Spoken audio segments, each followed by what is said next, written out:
Ladies and gentlemen, welcome back. It is us again, right? Here at the VCT Game Changers Southeast Asia FSL Wildcard Playoffs. We are on our final day, final match. And I'm your host, Tanya May. I think this gentleman here does not need any more introductions. It is Kenchol Heian Kwek, bringing it to you live here from Singapore as we head into the final series. We're going to be seeing Asteria versus Lightality. Kenchol, any first thoughts? I mean, it's going to be a tough one for Lightality for sure because looking at how Asteria has been performing thus far, they are an incredibly strong, incredibly prepared team. Even though they are playing all the way from South Asia, their ping differences can be a Yes. little bit high, but they still perform that well. Lightality, they're kind of this local squad, like Singapore, Malaysia mix, but they have improved by so much, and we see how strong they can actually be, but I think they need that extra edge, right? That extra strategical approach in towards these maps. Yeah, I mean, they have been growing, even just looking back at the last series compared to their performance the day before, where they got 2-0'd. They led in the rounds and then they just gave it away. But the last two maps against Chill Lang, they did not give it away. They Hmm. finally managed to pull it together. And Chill Lang just didn't have any answers to that operator. And so I think Asteria as well, they kind of gather that intel here on Vitality, seeing how they play. It'll be interesting to see what kind of strategies they take against this team. Yeah, there's that little bit of upper bracket advantage that they have, so they got that going for them. Lightality can also study up on Asteria too, so I don't want to count them out either. But again, it really comes down to how they play out on the maps, and that's where we will be taking a look at the map pick a little bit later. For now, I think it's time to introduce these teams because Asteria, they have shown how strong they can be. They have been playing exceptionally well, especially on these maps such as like Icebox, Ascent, especially Split. They have so many strategies. They are that team that continuously pulls off these crazy fakes that some other teams just don't quite expect. Yeah, I mean, they have been a staple here at FSL. They've been in playoffs in Open 2, 4, and 5. And a lot of these names is not unfamiliar to us. We have, of course, Muffin Loop, one of the players to look out for, as well as Sherry. Now, I want to point out, though, that looking at the stats, yes, they Hmm. won Mad Army 2-1 previously.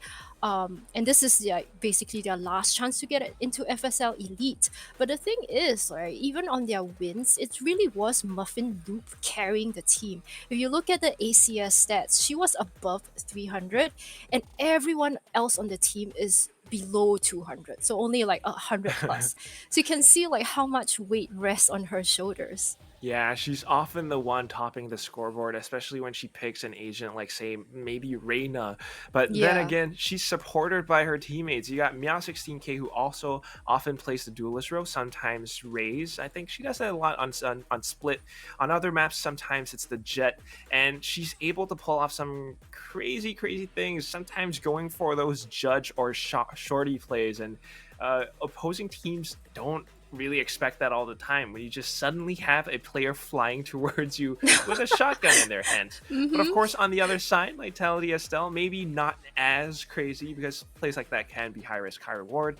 Lightality plays very controlled, right? You got all these Mm-hmm. girls and they love to play a rather more defensive style. And again, you got to keep in mind that even though it seems like, yeah, Lightality, they've been playing for a very long time together, they got that chemistry going, maybe they're not as dominating as these other teams, but they took Mad Army into overtime yesterday.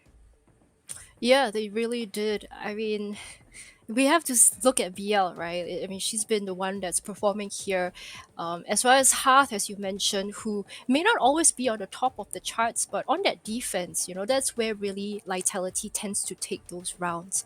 So it's going to be a team that is more defensive, and Asteria, who has tons of experience under their belt. Nonetheless, all these girls have been playing together.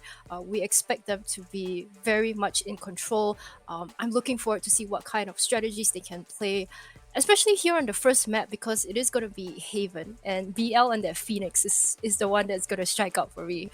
100%. I'm so glad that you brought that up because what other map can you shine as like Exactly. on the Phoenix? Like it's gonna be Haven. Sometimes Bind can be a little bit difficult. We're going back to that old year one Valorant roots, but it's Haven is a map that you can actually perform quite well on. You have your hot hands, you can block off areas with that, and because it's the three different sites, yeah, the map is kind of wide in that sense, but each site is relatively small in their own ways, and Phoenix with the curveball can do so much if you land it just right. But then Hmm. again, we got all these other maps, and Split and Icebox, maybe even Ascent, are the ones that I think they might have a tough time on. Asteria are incredibly sharp, especially on Split and Icebox. Yeah, you mentioned they can get very creative, and I think that's really the word that we're going to take here into this next series. Really curious as to how the teams are going to keep executing on these sites, because we saw Lightality, once they get read by opponents, they can't do the same thing over and over again. They tend to start losing rounds in the middle of the game.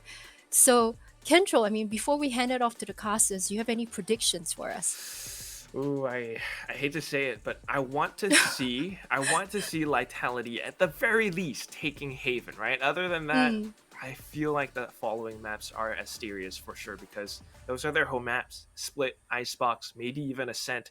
So I might have to say 3-1 Asteria to Lightality Estelle, but if Lightality can actually take Haven in a very convincing fashion, I'm gonna eat my words. I'm gonna have to change my predictions completely. yeah, maybe the momentum will carry them as what we saw in the last series, right? So before we go, I mean, Control, it's been a blast hosting with you and listening to your cast. But for now, for the final series, the best of five between Vitality and Asteria for that spot at FSL Elite, we're gonna hand it off to Illustrator and Marquis. Take it away. They're making predictions saying most likely it's going to be 3-1. Key, I'm going to say I disagree. I think we're going to go to full 5 maps, and I think I want to say Lightality, but I still got to give it to Asteria. I think less Asteria is going to take this 3-2. I want to hear your thoughts, Key. I disagree with them, but I also disagree with you because I feel this is going to be a 3-0. Judging by Estier's performance yesterday, barring Meow 16K playing from a land shop, which was extremely unfortunate yesterday, I think that they're actually a very, very strong team. Just because watching them, especially in the first 2 series, their usage of KO plus the Sky on some maps is just absolutely insane. Their utility usage is above the current teams in the lower bracket. It's really just Mad Army that could possibly take the series away from them. And I think at the beginning, Mad Army and Asteria were the two favorites coming into going into FSL Elite. So I really think that Asteria would actually take this 3-0. I just wanted to point out I actually changed my I know jacket because I wanted to mention it, but I'm sorry. I knew it because I knew I you were hate gonna that come you on. guys did it. Denied. I'm sorry. Denied both Well played, times, well Key. played. Okay, well, I got you on that one. Next time, maybe we'll see. We were supposed to come on with matching jackets, but unfortunately, Yeah. I was the wiser. But we will go into the agent select cruiser, ready to go with the game itself, guys. The last game of the day, it's a best of 5. Whoever wins this best of 5 will qualify to FSL Elite, and everybody wants to be in this. The biggest of the big in the SEA scene for the female scene. We've got currently Asteria versus Lightality Estelle. So let's go ahead and start talking about these teams. From especially for the people who haven't really, gotten to know these teams. Let's talk a little bit about Asteria. We've seen these guys a lot before, and if there's anyone to talk about on Asteria, it's got to be Shrey, man. Yeah. Number one player here. Shrey, an absolute shredder of a player. Muffin Loop very soon right thereafter as well. Casper right on the top as well. But if there's anybody that you want to watch out for, Shrey's probably going to be putting up ridiculous numbers. Now, however, she's going to be on that Killjoy. Yeah, that's she's actually really an interesting player. She's playing from 100 ping because she's in Australia right now. The rest of her teammates are some are playing from India. I think Britsy's also playing from Australia. But Shrey used to be a duelist in the earlier iterations of Asteria, and when she was in Couldn't Care Less as well. So switching her role into a sentinel, I think, would actually very good because she can still provide that fragging power while filling a different role. Now, Muffin Loop is actually the interesting one because she used to play some controllers, and it feels like now that she switched to a duelist, she's been unleashed. And I feel like Asteria have found a configuration that actually works really well for them. Yeah, I think so. Like, it used to be really pretty much the Shrey show, you know, Yeah. and like everybody trying to support her and trying to enable her to get multiple kills. But now it feels like they've unlocked like a new dynamic to their play. It's like they've unlocked a new skill tree in their team, where like they shift around the players, and suddenly their team just looks just that much more diverse, just that much more dynamic. Suddenly they're coming in with multiple players hot on every round, and very well justified why the panelists would actually say that this could be Asteria very much cleanly so, and you as well. Yep. However, I think Lightality, they have grown exponentially as well. But here's my condition, dude. Yep. We have to have every member of Lightality Estelle playing the game of their lives if they want to take down Asteria. Oh yeah, that's for sure. And you know, do you remember that Shrey was the one with the 2 aces back to back on Phoenix here? We casted that Against together Galaxy against Galaxy Racer. Racer, that quadruple overtime game. Absolutely. And I was like, insane. no way. Just add the. I didn't believe it. I was like, is she for real? Yeah, the way she and then beat she kept corners. and she kept doing it. And it was like, oh my god, she's actually just insane. It's absolutely insane, and we'll have to see if she can bring that same insanity here. I like the setup. Do you like this triple A setup to hold at the beginning to stop any possible rushes here? Lightality as well. Yeah, I do, especially because, you know, there's not a lot of utility at the very beginning to hold off any pushes. It's quite a good idea to just do that and go for retake on towards C.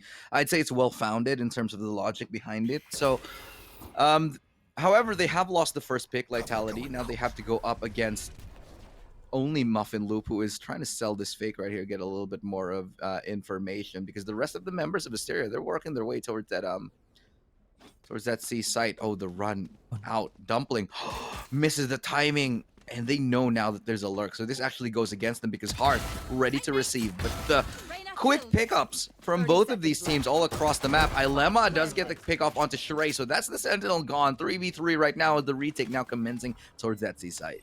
Yeah, it seems like every flanker was flanking a different flanker, so they just traded left and right there. And it's now down to 3v2, but Spike is down for Asteria, so they do have the advantage here. Time is on their side. Now there's the Not shots. the flash though, because that flash just absolutely stifles them for now. And Asteria, Casper 1v1, low HP on Dumpling. The swing out could just be in time, but she's gonna give it up here. Won't commit to the fight. Instead, we'll tap the bomb. And the spike will actually be not getting down to half, actually. I thought she'd at least try to go for half, but Casper will win it in the end. And that's going to be Asteria with a pistol. Yeah, she played that post plan really well with the pistol. She knew that she was up against a frenzy, baited those shots out, retreated as the shots flew out, and I think that really just not being able to get that headshot from the frenzy is just frenzy things, right? Dumpling couldn't really do much there, and Asteria, it was a bit messy, but they still got around, and I think that's the most important part here. They can buy, and they are full buying, full Spectres on everybody, and a Marshall. Marshall, we'll see what it can bring here. Go for that early control, early peek here towards short, but that's only to bait out the crossfire that they have set up. But now they've seen both. Now they have information on where both A players are, and they know Hearth is playing this close angle. She should be flushed out fairly easily here. Dumpling playing around this corner was spotted out by the doggo a little bit earlier on, so they might actually pre-fire this. Hearth does get away, but Dumpling will fall in her place. Now, the A site pretty much up for grabs here. Casper is able to get a double as the A site completely under Asteria control. Yeah, she whiffed a bit on the dart because she knew she was getting shot. And Casper for the triple and a quad kill for the Astra. That feels good as a controller. Astra stars are expensive. And they are, and you want as many in your bank as you can. Like, it's not like Jet, where after the nerf, Jet is like, what, the cheapest agent? Yeah. Is Jet actually the cheapest agent right now, like in terms of utility? 500, Okay. right? 400. No. 400 for the cloud bursts. Yeah. And 300 for the 300. 700. So 700 total. That's all. That's pretty cheap. I mean, considering Sage is actually not that expensive now either. 800 on Sage. Yeah. All right, Muffin Loop sticking with the Marshall here. Not able to get the shots. Thought that came in. Thought the shot would have come in a little bit earlier, but maybe was waiting for a repeat. Just didn't happen. Scout destroyed. Now, pretty good information as 2 players have been spotted out towards that C. They still will prod towards it, but instead, actually, take that back. They will fall back from it. Yes, they're taking this patiently for a team that's on their bonus round. Like I thought it was gonna be a Spectre rush, but that's the thing about this year, right? That's something that we saw in the past few days. They've learned how to control their tempo. Like it's a lot more deliberate now, rather than just being overly aggressive. Look at them spread out across the map, really keeping the defenders in. And Muffin Loop with a headshot onto Villarino. That's exactly what you need from the Marshall. This is the Byron for Lightality Estelle. Yeah, they definitely want to keep it clean here. Asteria, man, they're already making it expensive. Low HP already onto their jet on Lightality. Now, Muffin Loop will be creeping up here towards A. Lucille to receive, but 30 seconds doesn't look left. like they're going to be hard committing onto it just yet. With 25 seconds left, they will have to go somewhere. However, Shrey has opened up that A side completely. We'll say that there's nobody here. But, Alema and Lucille, they have something to say about it. They get the spike down. C. Shrey, Last player standing. so far removed. I think. And 10 this to me was seconds very left. questionable. Maybe we'll just go for some kills then. Yeah, they took a bit too long to actually get to the site. It left no room for error or even changing their minds. I think that was just not really the best decision to go see, especially since they could just get sprayed down like that. But wow, Shrey still Why gets take the fight though? Yeah, I don't understand. At that point, don't risk your guns. They've made it a lot more expensive on Litality's side than they need it. Look, Ilema's on a Spectre. So is BL. If they just, I don't know. There's a big gap that they should have kept a lot more rifles up. Everybody should have had full rifles, but now they're left with scraps here. Fortunately, they get 4 proper guns up. Only Ilema's on the Spectre, but still, that was 2 more kills than were necessary. Yeah, they didn't really need to peek there. They could have just hid and saved the guns. So it's just like you mentioned, they went to the back foot, Taking and that back. losing 2 for 1 is really not good there. So Jiggle peek around the corner just to bait out a couple of shots here, but they will be pushing it very hard. So C long has been taken for Lightality Estelle. Now, what's the response here from Asteria? What are they going to do? Instead, they're going to prod towards B, trying to get close. Hunter's Fury already will not connect on the first time, will not connect on the second, will probably land on the third. And it does. But that's a lot of real estate gained by Lightality. Look how much map control Lightality has. But will it matter when Shrey is hitting those shots right here? So will Meow. And Shrey will find yet again another one. That's another kill. And everybody has just dropped down to their knees here. And with a weaker buy, Lightality Estelle, they weren't able to do it. Asteria pick things up yet again. Yeah, space be damned. Like, even though they had so much territory and map control, they just couldn't land the shots because Asteria, you can see, all of them are ready to play. They're extremely sharp right now. Vitality, they've had a long series before this, a best of 3 that almost went to overtime even on the 3rd game. And you can see Asteria fresh and still really, really sharp.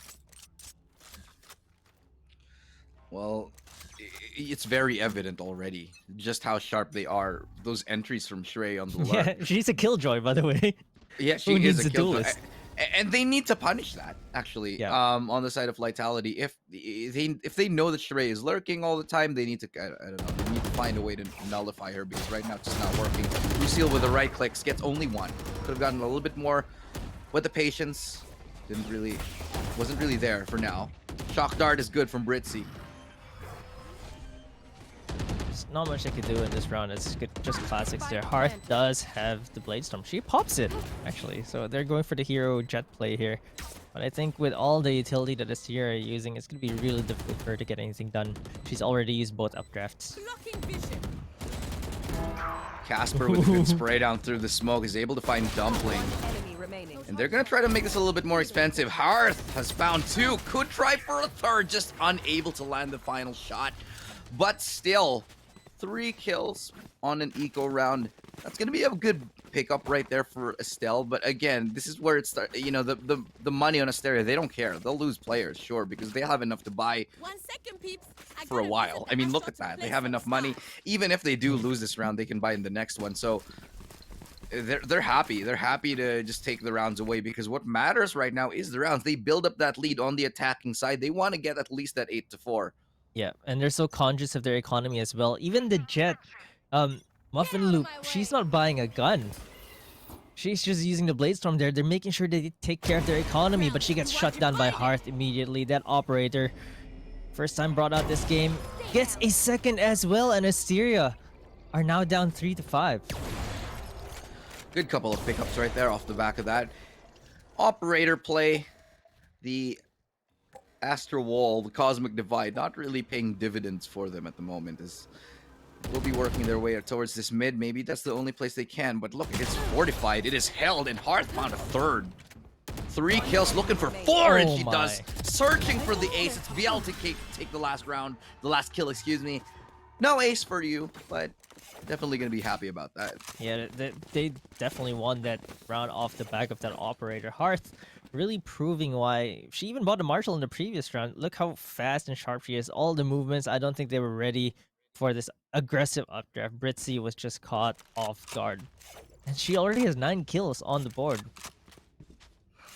Hearth just picks up 4 in that one. Hearth is just on fire today. I mean, like I said earlier, if Lightality want to win this, it has to be everybody stepping up. Hearth had a quiet series a little bit earlier today, but now it's her time to shine. And it's looking like it's going quite well right now for the side of Lightality. Still, Lightality, they do need to rack up those rounds, build up to. That's a little bit of a, I don't know.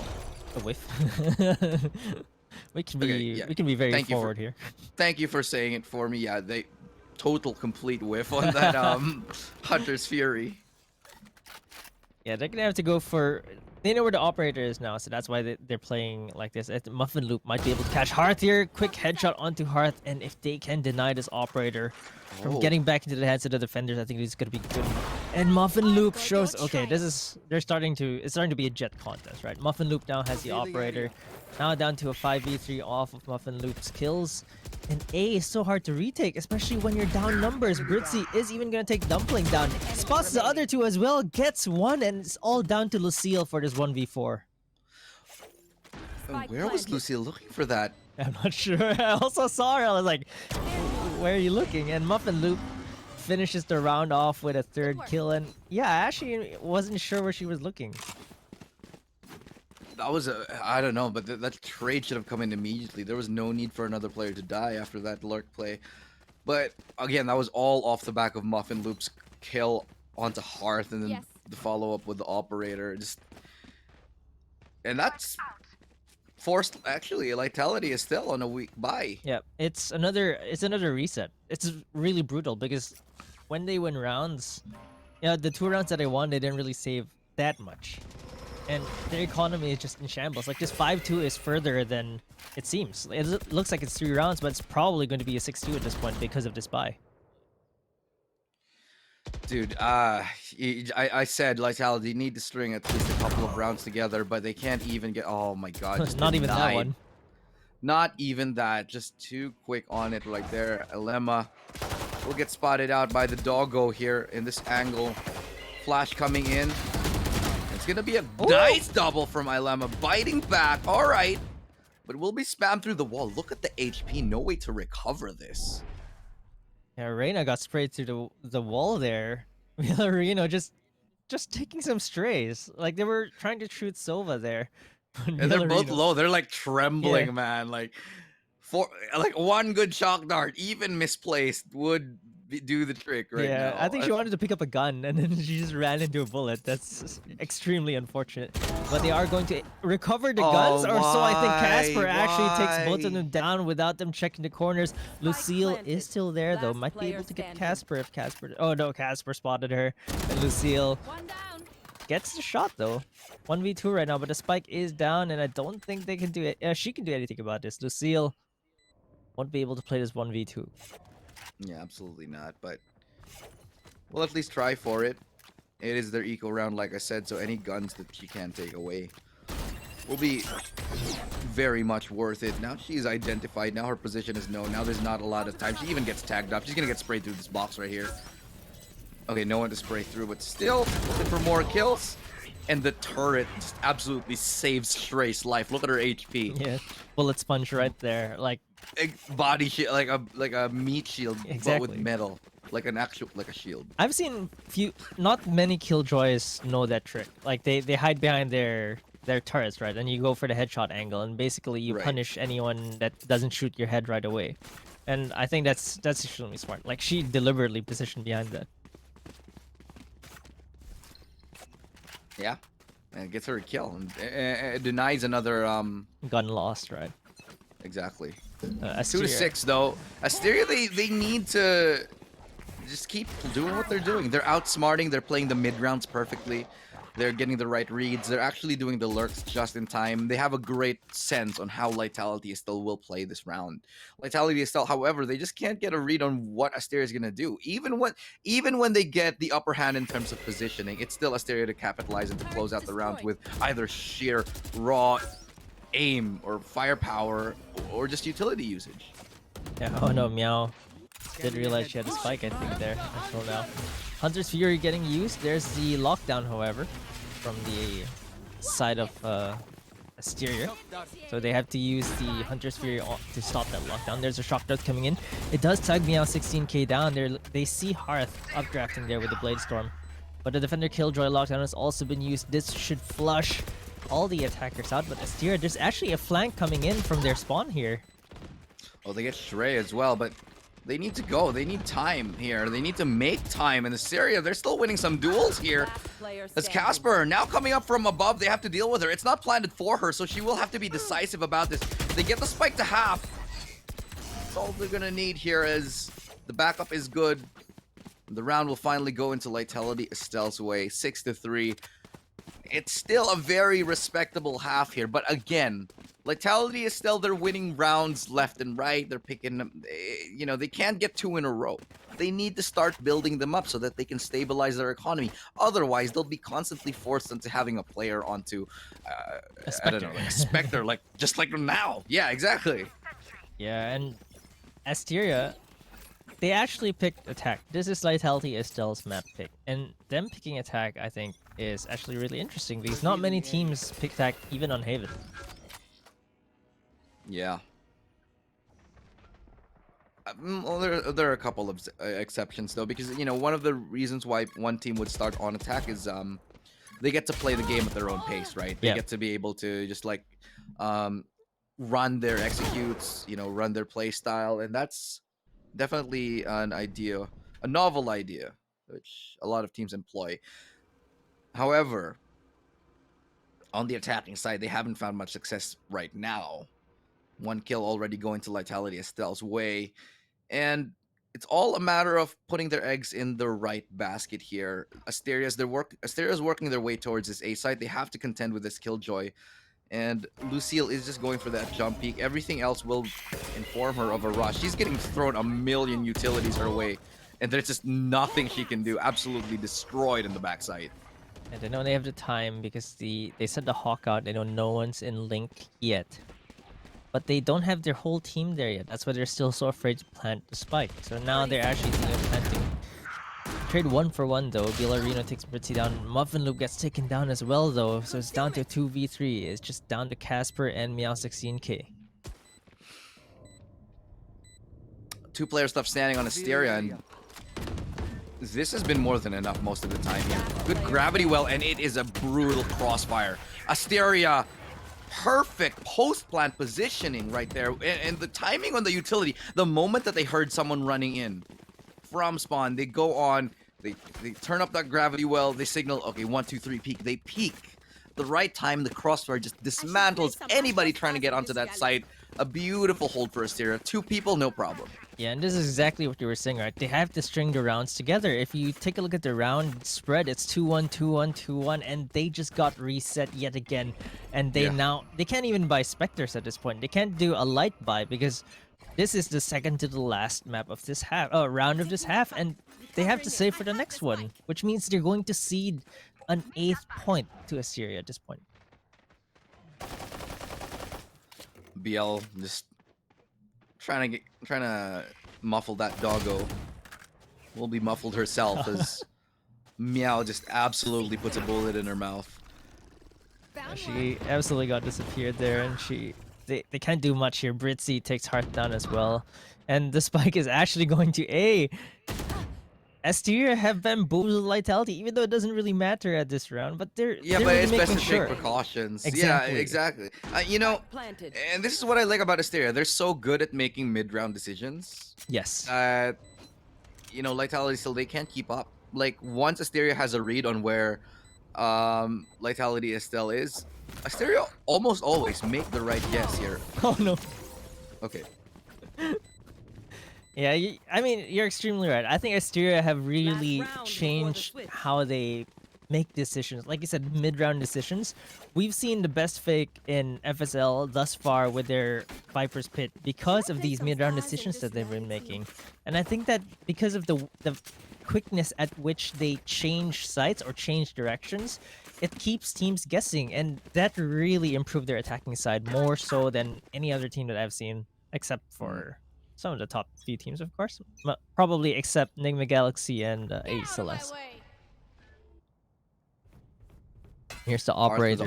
Yeah, again, just uses her dash to get out, and she should be okay here. We'll try to take one as she goes down, but it's Muffin Loop who's already ready for it. Now, Spike down A. Ballerino is good for the punish as well as Ilema. Now it's all about where to go. Look at the flank that's already happened, though. Nice tap from Ilema. Dumpling might not be expected to be this close. And she gets the timing absolutely perfect. Great work from Lightality Estelle here. As they look for this 8-4 halftime score, they get it. And we have a game on our hands now. 8-4, Lightality, still doable, especially if they win the pistol.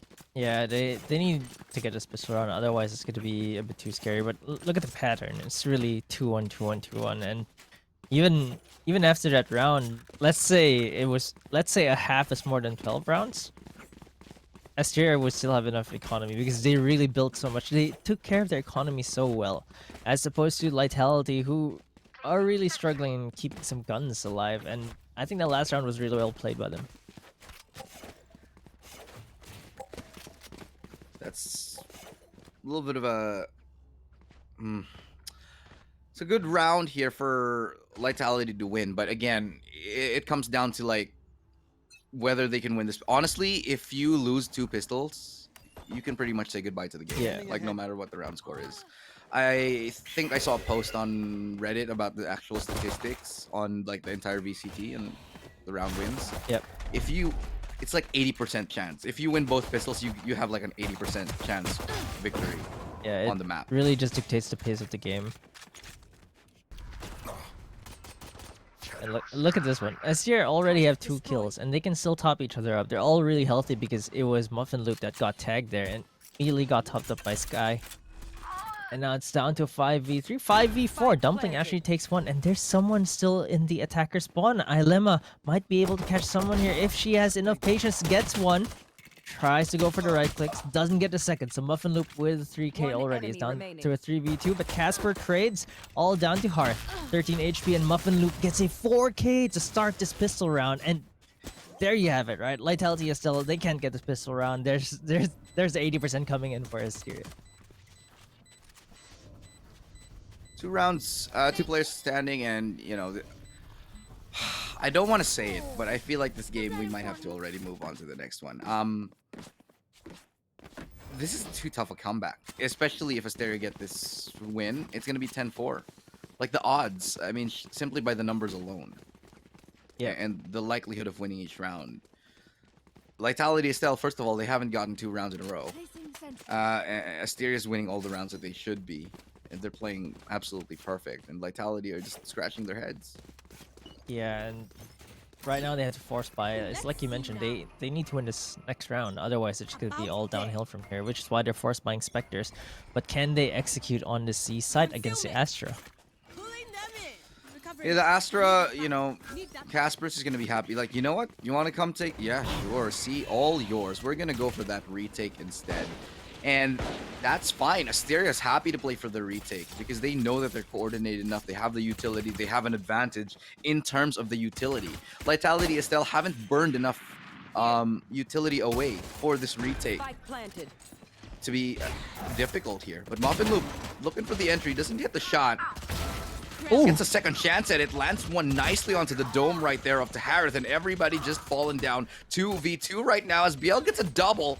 That's absolutely massive right here. Has to pull out the pistol, and in the war of the pistols, it is going to be Meow to prevail, but Lucille gets that kill with the Nano Swarm.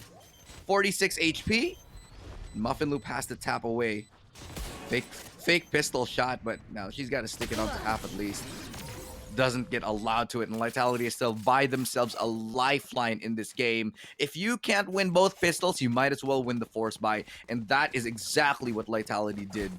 Yeah, Lucille with the simple there, throwing the pistol. It could work. I mean, it can shake someone sometimes, and Muffin, if she got a headshot there, would have spelled doom for Lightality, but that was well played by Lucille, really putting Muffin in for a loop of her own. And now it's going to be Asteria that's going to save. Yeah, so this is really, good, again, a good sign for Lightality still. I mean, it took a force buy to be able to do it, sure. But Asteria, what's their plan here? They're planning to go a little bit aggressive. It has been punished, however. As Lightality, they have a good response towards it. They want to take mid. They want to fight for it. They've only lost one player thus far. And so instead of contesting mid even more, we'll let them have it. Instead, go rotate towards that A site. Hopefully get the plant early as possible. They want to preserve this Phantom. They want to preserve as many weapons as they can. And keep a clean round because they do not have the cleanest of economies. Neither team does. So any player you can keep alive on a victory is definitely going to bolster their chances in the upcoming rounds. Yeah, and you don't want to give up those guns, right? If they're on eco, once a big gun falls into them, the chances increase quite a lot of them coming back, especially if you give them the Spectres defensives. Oh my god, Muffin Loop! How is she allowed to do that? She gets two! Absolutely no business, then she gets a third before she goes down to the crossfire. What on earth? Muffin Loop. She was flanked. Yeah, it was a 90-degree dash flick onto the head of Lucille. That okay, we can look at it here. She dashes out, immediately reacts to the flank. Disgusting. And even gets a third kill here. And you just said this, like right before that retake. You just said this. They need to save as much as they can because their economy is going to get really hurt. Look at Muffin Loop now with an operator of her own. And if Lightality is still lose this, they just have lost too much credits in the previous round. They lost 4 guns, and now they have to rebuy 4 more guns because they really have to buy every single round to stay in this game. Absolutely. 6-9 here, and Lightality, they have gotten a good round, yeah. But do they have the supporting economy for it? I think they might have just enough of a buy. We managed to find that out here as Ilema spots 2 with that Owl drone here, but the move happens towards that B site. Let's see what they have prepared in the bank.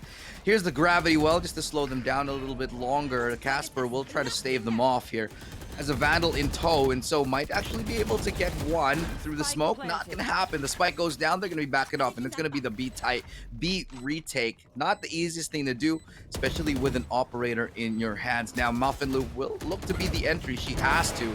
She actually lands a shot onto Biel, and that's a beautifully timed shot. The swing out yet again from Muffin Loop, finding a double, not finding a triple just yet. But the time is taken away. Swaps to the rifle, Hunter's Fury to delay the plant even longer. Muffin Loop is on a tear, and she finds a triple kill here for Asteria, but now she's the only one left standing. Could be swung out on Muffin Loop with 4. Muffin Loop with no more time, and she's gonna get the ace, but can she get the time? And she does! She halved it! Muffin Loop, unreal performance from the Jet of Asteria! Oh my god, I thought before the 3rd kill, I thought she was just gonna go down, grab that operator and save, but take a look at this. Getting that 2nd kill, extremely important. Her teammates actually get to half, and which is what allowed them to win. Casper, getting that half there was really important. 1v3 right now, gets the headshot, dashes away back to safety, uses a cloudburst here really smartly to fake a defuse, peeks out, gets the headshot through the box, goes for the fake again, swings out just in time to get that ace onto Lucille, and this half DP. Oh my god! Oh my gets god! 2 more! That's a collateral for Muffin Loop. She's not stopping. That's 7 kills in a row for her right now. She is just destroying Lightality Estelle and just making an absolute show of it. BL could follow suit shortly thereafter, but not right now. As I'm in awe right now. Muffin Loop is something else today. Yeah, she's been really unleashed on this jet. She's looked really good. And look, Lightality is still, I think they strung the last 2 rounds together, but the previous one, losing that one is really, look, their economy is broken yet again, and Asteria looked like they're about to go to 11. Bielarino says Bielari nope to Muffin Loop, so she's not gonna get that kill, but Casper is gonna be here to cover Garage again. Yeah, they spot each other. It's a little bit of an awkward dance here, but Hearth looking to take things back, showing her that I can be the dominant jet. It is a battle of the jets at the moment, and now Hearth has found a lifeline, a beeline onto that B site here. Can get up close. The left click's just not working out, and so Meowth with a triple kill will seal the deal and get Asteria yet again another round. Yeah, and they're around 11 already. Like, it looked like Lightality were gonna come back, but their economy, even at this point, is not that good. Bielarino yet again having to settle for a Spectre here just because they can't get too many. They can't build up their bank.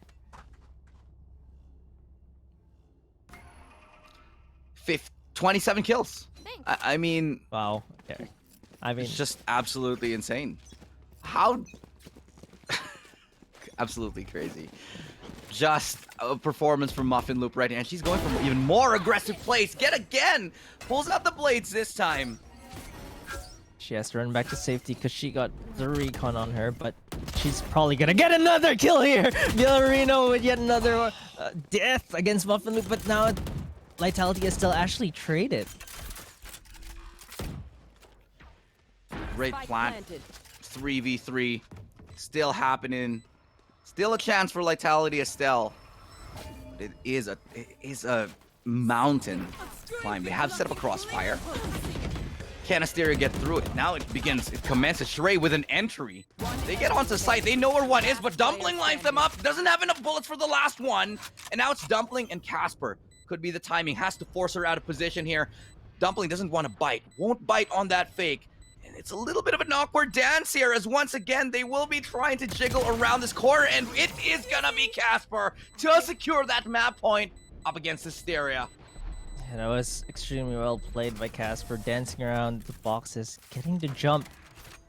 I think she had no business winning there. Like, she was a bullet away from dying, and she just secures her round still. The quick trigger, the Spectre fire rate, Dumpling just couldn't get anything out. No, Muffin Loop's almost at 30 at this point. Muffin Loop is like... It's disgusting. I don't like what I like about what Muffin Loop is doing is that how dynamic she's playing that operator. You never really see her on just one site. She's either going for an aggressive peek towards Garage where she gets like a collateral. She goes for that peek towards A, and now she's working that B angle. And this just affords Asteria just so much room to be creative with how they approach their defense. And just being a dynamic operator like that is keeping Lightality like on their toes. You should run. Yeah, Lightality just really can't buy a few rounds together, but they do have the lockdown right now, so that's going to buy them a little bit of space to get the spike down. Spike planted. Spike does go down. 5v5 retake. Lockdown is available. Dumpling does manage to find one onto Britzy. Still a 4v5. We'll try to get back onto site after going for that aggressive peek towards Heaven. Be a lockdown as well. Will be deployed as well by the defenders. Hearth is looking for more, looking to deny it though, but will get shot from the back. Can't destroy the lockdown, looking to go for it, but instead it's gonna be the other way around. The Cosmic Divide. Plus that, I don't think they heard it. I don't think they heard it. She it's can done. stick it. This is GG, just off the back of a Cosmic Divide that they had no idea they were already diffusing. And Asteria cleanly. People telling us GG. We predicted it wrong, but hey, look at the facts. 13-6. What? This is absolutely And insane. you know, Key, it's like sometimes we know what we're talking about, bro. Yeah, and look at Muffin Loop, by the way. Muffin Loop, 9 first 29. bloods. She's 29. opening the kills for our team and still gets 29 kills. I'm sad she didn't get a big 3-0 though. I wanted a 30 bomb here, but you know, she played absolutely insane, especially in the second half. Started off the pistol round with a 4K, and then that ace into a collateral right after that. She's just playing out of her mind right now, and no one's even broken 20. She is so far above of everybody else right now. Look at the combat score, 409. Yep. Person next to her is Ilema with 259. Yeah, it's not even And close. 9 first bloods. Key 9 first bloods in a professional game. That's more than the entire Lightality lineup combined. Oh, This is dear. yeah, this is Lightality Estelle's map pick. So if you're Asteria, you're feeling really good here. I mean, we talked yeah. about Shrey. Shrey didn't. It's not that she wasn't showing up. She was hitting her shots. It's not like she played a bad game. But you can't find any kills if they're all dead. I mean, if I'm sure, I'm just like, all right, Muffin Loop, you do your thing, all right? You do. I support you, and that's all she needed to do. Yeah, exactly. Absolutely great map right here. We do have to take a little bit of a breather, a break, if you will. I'm Illustrato. This is Key. We're your caster here today, and we're going to be continuing with the series right after this. So don't touch that browser. Valorant Game Changers will return.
Welcome back, everyone, to the finals of the VCT Game Changer Southeast Asia Wildcards, where two teams are playing for the last slot for Elite.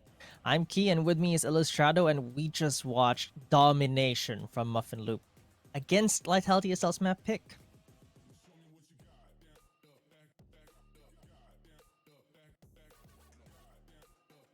There you go. Sorry, a little bit. I was muted.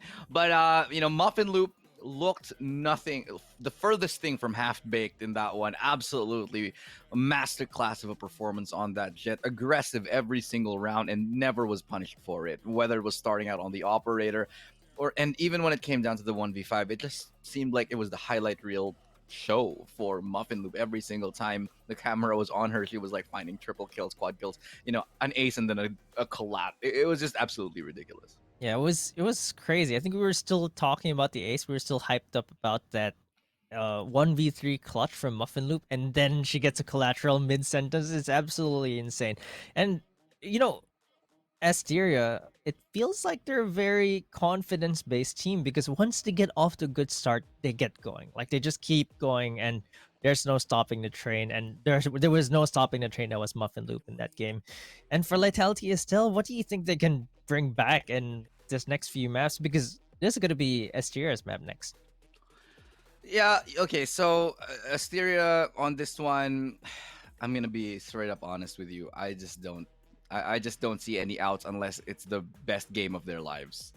I thought it could have gone to a 5-game series, but when you have Muffin Loop playing above and beyond like this, there's literally no answer for it.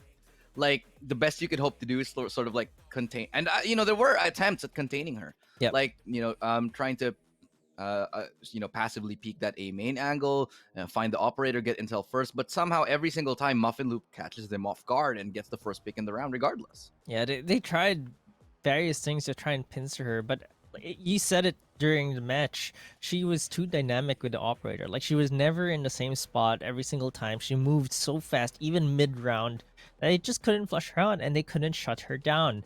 And we look at the next map, Split coming in next. A lot of teams don't like Split in FSL, and Asteria love it. I think the only two teams that pick Split early are Asteria and AE Celeste. And when you pick Split, you're typically ready for it because you just know what you have to do. Because if you're picking Split, you're going to be starting an attack for the most part. Most teams will elect to choose to start on defense. So Split is actually a map for me that like you only pick it if you know what the hell you're doing. Yeah.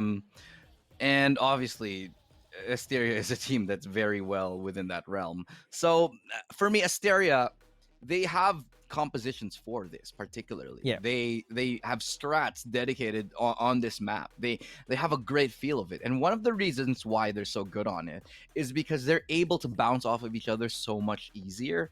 It's just like later on when you look into the game, once especially on the defensive side of Asteria, once you take a look at the defensive side of Asteria, you will notice that their zoning is almost always flawless. They know how far away that they need to be from each other to make effective trades. They know how they know their spacing really, really well. This is something that they have ran drills upon drills upon drills on just to get it perfectly every single time. And you're going to see it like a little bit later on. Breaking that down, especially if you're not ready with set strats for it, might be the case for Lightality Estelle. It's impossible. Impossible on split. I think you absolutely hit the nail on the head here. It's just you can see how they play with each other, right? They sometimes it's a double peek through an angle just to try to get one pick off, even from the defending side, and then immediately retreating just to win the numbers game. Slowly doing that, or maybe double utility usage, making use of the KO plus the Sky, which they love running on split, by the way. One flash into someone peeking in back into safety, they normally typically get at least one pick, and it's absolutely crazy how much they've improved since open 6. And I just think that their utility usage is miles ahead of Lightality Estelle right now. Lightality Estelle, you could see that some of them just get picked off without any punish. There were no trades. Like you mentioned about Shrey getting into the site, no punish at all. She's able to get 2 because there's no one trading. Yeah, it's very difficult to get those trades in, especially with a team that's coordinated and ready for backup. As Asteria, they know when to toss that utility back. They know when to force you back and to play crossfires to swing out. There's very few teams in not only in FSL but in Southeast Asia who can deal with how Asteria play like this. Hopefully it'll be a little bit more of a competitive game here. But if you're gonna give me a prediction, Key, I honestly think this is gonna be a quick one. I would say 13-6-5 for Asteria. It's gonna be really difficult. Plus, whenever we saw split, we'd always talk about this. We wanted hard flashes from the teams. Like we've seen some teams attempt to run split without a Sky, without a KO. Sometimes we just see only the Reyna, probably their only flash, and possibly plus the Omen. Those are just near sights. Split is so small that near sights can give you a false sense of security. Like they're actually really near, and they don't really get flashed. They might not hear you, but they can see you. They can still hit your head. And for them to run KO plus Sky here, they really know what they're doing, because those 2 agents, to run those in competitive, you have to have set strats. You have to have set timings. The window in which the flash pops and then you having to go in is really small, and they need to be really ready for that. And Lightality Estelle, I think they'll be seeing the light in this map. Well, let's go ahead and dive straight into it. I think we're going to map agent selection, see who picks up this map. Will it be a 2-0? And looking like you're correct on this one. Yeah, I honestly think that the KO is fantastic on split. The breach this is probably the only map right now I think that the breach is actually viable. Yep. But yeah, like you called it, dude. It's gonna be the combination of the Sky and the KO. So double initiator on one side, and on the other, it is going to be the double sentinel. Yeah, and the breach, I haven't really seen Lightality Estelle on split, so it's really hard to say if it's going to be as effective as it might sound. But breach is I would say, easier of the flash initiators to use. Because using the Sky and the KO require a little bit of coordination. The Sky especially, right? Like when you're using the Hawk and flashing a specific angle, your teammates need to know where you're flashing. And here's the divide. You see it in the agent select already. There's the Cosmic Divide was the one that ended the previous map, and we see a very big divide in how these 2 teams are actually drafting their agents. One thing that's really good on breach is that breach can actually destroy the lockdowns that come in. Yeah, with the skills, and unfortunately, obviously, there's no Killjoy lockdown on the other side for this one. But that's one more reason why you can pick the breach on the split, because of how easy it is for you. Like let's say you're holding site as breach, either site actually, you can easily destroy the lockdown of Killjoy just with one with skill. Aftershock, right? Yeah. Yeah, that's actually true. I mean, since they improved that skill, it's been pretty. It's decent, but Sky is just the superior initiator, because breach, does not give you any information. Like let's compare the initiators, right? Sova doesn't have a flash, but gives you the most information. On the other spectrum of that, it's Breach, who has the flashes, but does not give you any confirmation of information. In the middle, you have Sky and KO, who have tools to flash and give you some information, so they can tell when someone is there with the suppression blade Yeah. or with a hawk, or even with the dog. Like they can actually just check corners, and that's extremely important for Split. I think it would actually really benefit Breach if they gave him that like blinded, you know, kind of like that as well. Yeah. I think that would help them out in the long run. But pistol round now starting. Ilema holding up here towards that ropes position, all the way here towards vent. It's gonna be a mid take right now that what we're seeing from Asteria. They want to at least break the wall before they do anything else. They have one lurker, and this is massive. Casper could catch Lucille, and in fact, Lucille does get caught off completely. Now that's the Sentinel gone from A. A site completely open for the taking. They have managed to rotate one now. That's going to be the raise, but still, the Sentinel gone on A, that site's very much easily taken. Yeah, it's gonna be a quick trade for that, and let's see if they can actually get more here. Ilema is there, and Dumpling is there for the trade as well. Too much damage coming in, but they should be able to get the spike down here. There is a lurk coming in as well from Asteria. I think it was a big misplay to go heaven. Actually, I think they should have just went site now that the Sentinel was gone. They should have hit it immediately, but it's gonna be the quick retake already. Casper up from heaven is able to get one. Sorry, down from hell rather. Casper found 3. Casper looking for 4. Quick flick turnaround. What was that from Ilema? Doesn't matter in the end because Casper has managed to find a 4K on the pistol. But Casper is one of those. You know, you have players that aren't that flashy all the time, but then when it comes to clutch moments, they just seem to shine. I feel like I keep seeing Casper in a clutch situation and immediately just securing the round for Asteria. It reminds me of Kfredidi. Remember Kfredidi with the clutch all the time? Oh yeah. She gives me the same vibes. Or for me, it's like Super Bus, if you ask me. Oh yeah, like, Super Bus. Just Yeah. with the defensive holds on the Astra, just so clean. But towards B they go, no hesitation this time. Asteria looking to hold. Oh, gravity well, perfectly placed, not enough, not close. Not with a shorty in hand right there. Dumpling looking to get closer as well. Flash comes through, not going to be blinding anyone. Dumpling will check the corner, will get checked rather in the corner by Muffin Loop as Muffin finds a double. And Hearth desperately trying to get close enough to make that shorty effective. Just not going to happen. The Classic might have been better in that situation, but it is what it is. 2v5, fully blinded, and that's all he gets. Lucille gets a right-click kill, but in the end, it matters very little. And honestly, Lucille with 22 HP, I don't think she can even get another kill here. Yeah, and it's pretty clean round, I'd say. I mean, bit of a greedy push from Muffin Loop there, but she still got a triple kill there, and they still keep 4 guns. I think Asteria, you can see they're ready for these executes. They know when to play fast. They know how to get into the site. They know how to play the post plans on split. And I think that for this round number 3, we're gonna see them play slow again. They like doing this where they change the tempo so that you just keep guessing. Right. One reason why Muffin Loop really wants to play aggressive on that Sky is because, you know, obviously she wants to have that ultimate up as soon as possible. They did nerf it a little bit. It's a little bit more expensive now, but that just even makes you want to go and play a little bit more aggressive because the changes to Sky have been, it's not actually that bad. Like, you can play aggressive Sky, you can pop flash behind yourself, you can do a bunch of things here, but nice gravity well, perfectly placed right there to catch off the member of Asteria.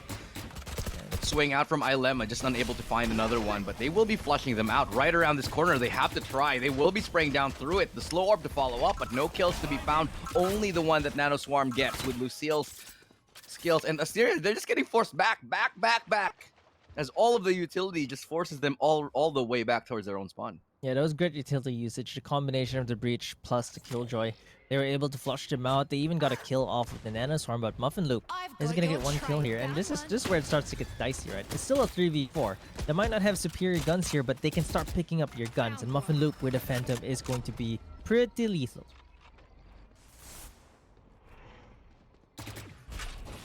Yeah, let's see if they can actually get into this site. They're trying hard, but here's the Breach discouraging that. But Shrey gets the headshot onto Ilema. Muffin Loop down to 21 HP. They're going to go down to ropes right now, but are they ready for Lucille? Lucille gets Shrey, but they're still two alive. They can get Lucille if they can. Oh my They might be able God. to get the plan, but Lucille gets Muffin Loop. And Casper takes her down though. She can still get a Phantom. 1v2 again. Casper in a clutch situation, but it's only 69 HP left remaining. She gets pulled in, does not get a kill onto Villarino, who shuts her down. And Lightality Estelle escape with 2 players left alive. But you know, we talked about this over and over again. In a buy round, you want Right. to keep as many guns as you can, because you're And going in, Lightality SL, they've never done it. they've never they've- done it. Look, there's a Bucky right now in Dumpling and 2 Spectres. In this entire series, I don't think I've seen a clean anti-eco or a clean anti-bonus round No. from Lightality SL. Not at all. And every single time they lose too many players, and it just shows how, first of all, how good Asteria's strats are in terms of making things expensive. That run towards ropes, it's not to win the round. It's to catch people off guard and to get their guns. And it works perfectly. Yeah, and getting 3 is just really expensive, because typically when you go into round number 4, you'd expect to be even on guns, right? But you know, you lose a few players and it starts to not be even at all. It's not even close to even right now, because there's only 2 rifles on the side of Lightality Estelle, even though they won the previous round. A Bucky. A Bucky. A They have a nerfed Bucky. Bucky, I mean- by the way. This isn't the Bucky of old, right? Like not a Bucky like you can use it on a full buy round and it will still be fine. This is a different Bucky entirely. and Yeah. it's- I mean, I would actually have preferred a Judge if you could have afforded it, because the Judges are still good. I mean, obviously Bunny makes it work, so.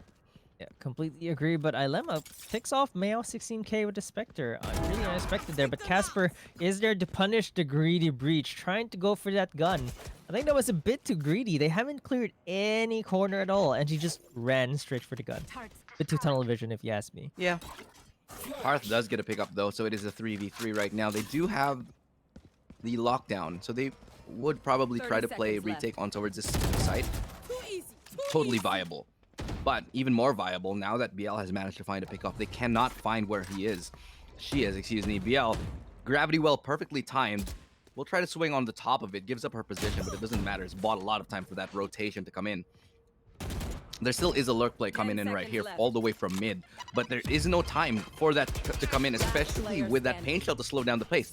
Spike down, has been B. dropped, and there's just no more time. Absolutely none. Shrey has to run away. And it's perfectly played by Lightality still on a lesser buy. Yeah, that was completely unexpected, and actually a pleasant surprise. They needed to commit the lockdown, though. They really wanted to string 2 rounds together, and we talked about this, right?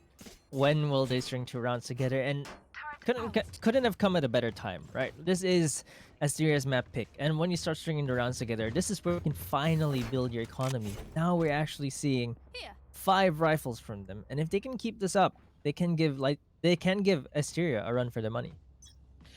You know, Split has been more and more attacking sided as I think the game progresses. Not so much maybe in the EU region, but at the very least in SEA, we were seeing. Actually, you know what? The last time I did VCT SEA, all of the Split maps were attacking sided wins. So this might be sort of a continuation of that here, as Lightality is still, they have managed to find a couple of rounds that are very much definitive and good indicators of success, I think. However, it's all gonna matter onto this one, because Lucille does manage to find that pickoff onto Shrey right there. That's the lurker yet again gone. The Viper, the controller out of the pitch. Oh, Hearth is able to mow them down as well. So Lightality Estelle, they are having a really good read up against Asteria right now. They get onto site, sure.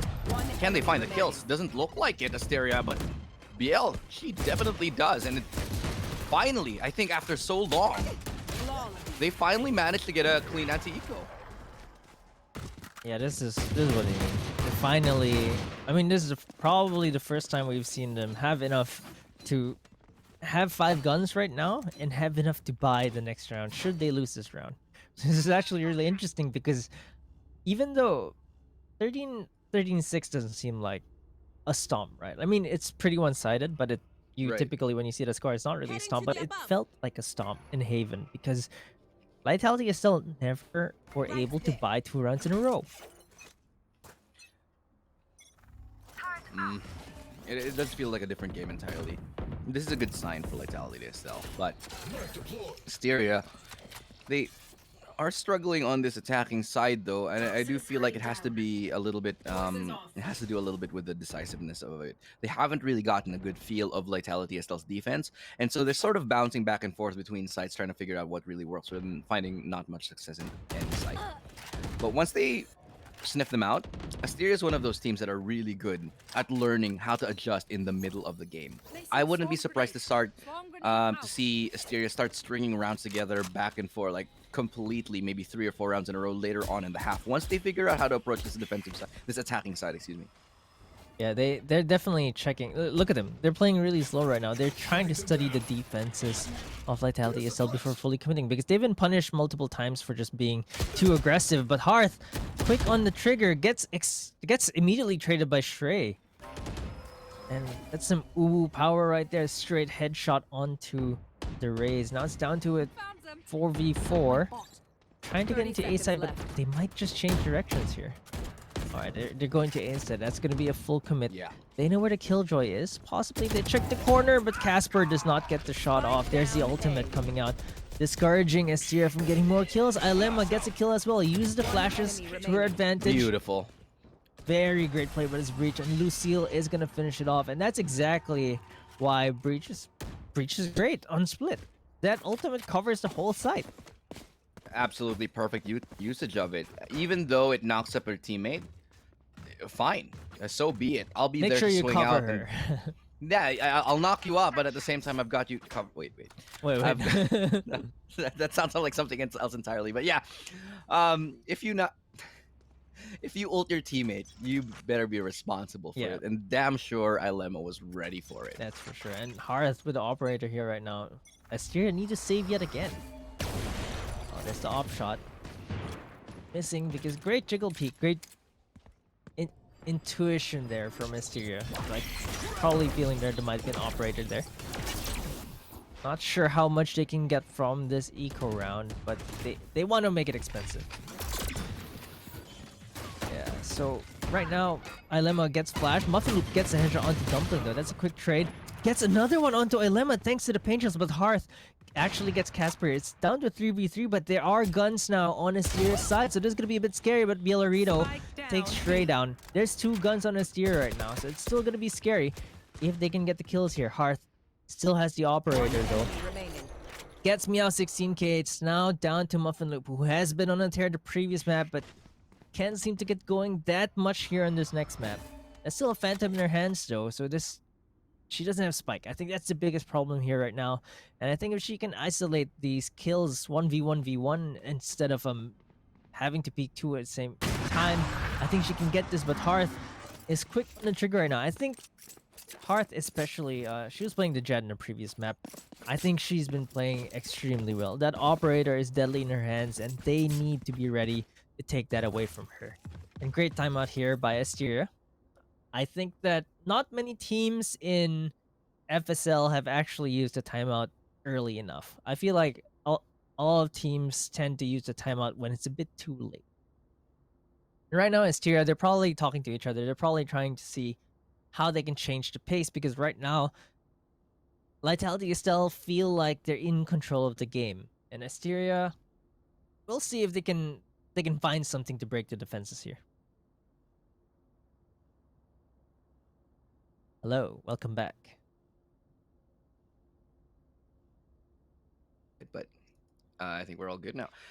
Timeout. This is a tactical timeout, guys. And so Yes. they're going to be taking a little bit of a breather, trying to think what's going wrong here, because Asteria, they are just not putting the pieces together. They are struggling to address the defensive side of Lightality Estelle, which is somehow looking, at the moment, vibrant and very much responsive. Currently, it's looking like they have all the bases covered. When somebody's in trouble, there comes the flashback, and there comes the flash, there comes the ultimate right there from Ilema.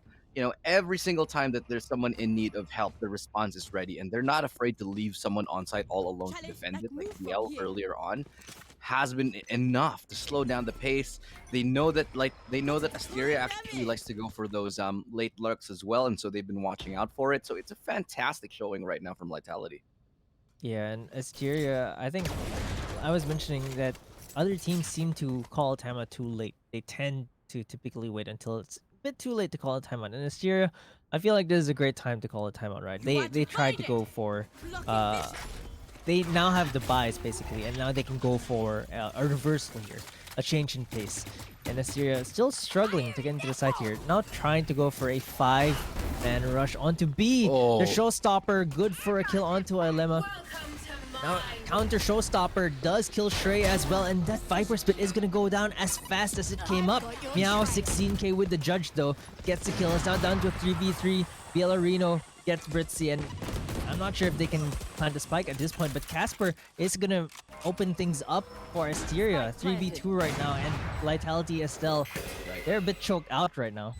They are. They do get the spike down here, Asteria, but Bot coming back. Lightality still it didn't really go their way. I thought once that the showstopper came in to deny the Viper Spit, that could have been their round, but a shot like that from Hearth bring them back here. Meow is able to pull it back with a judge in tow.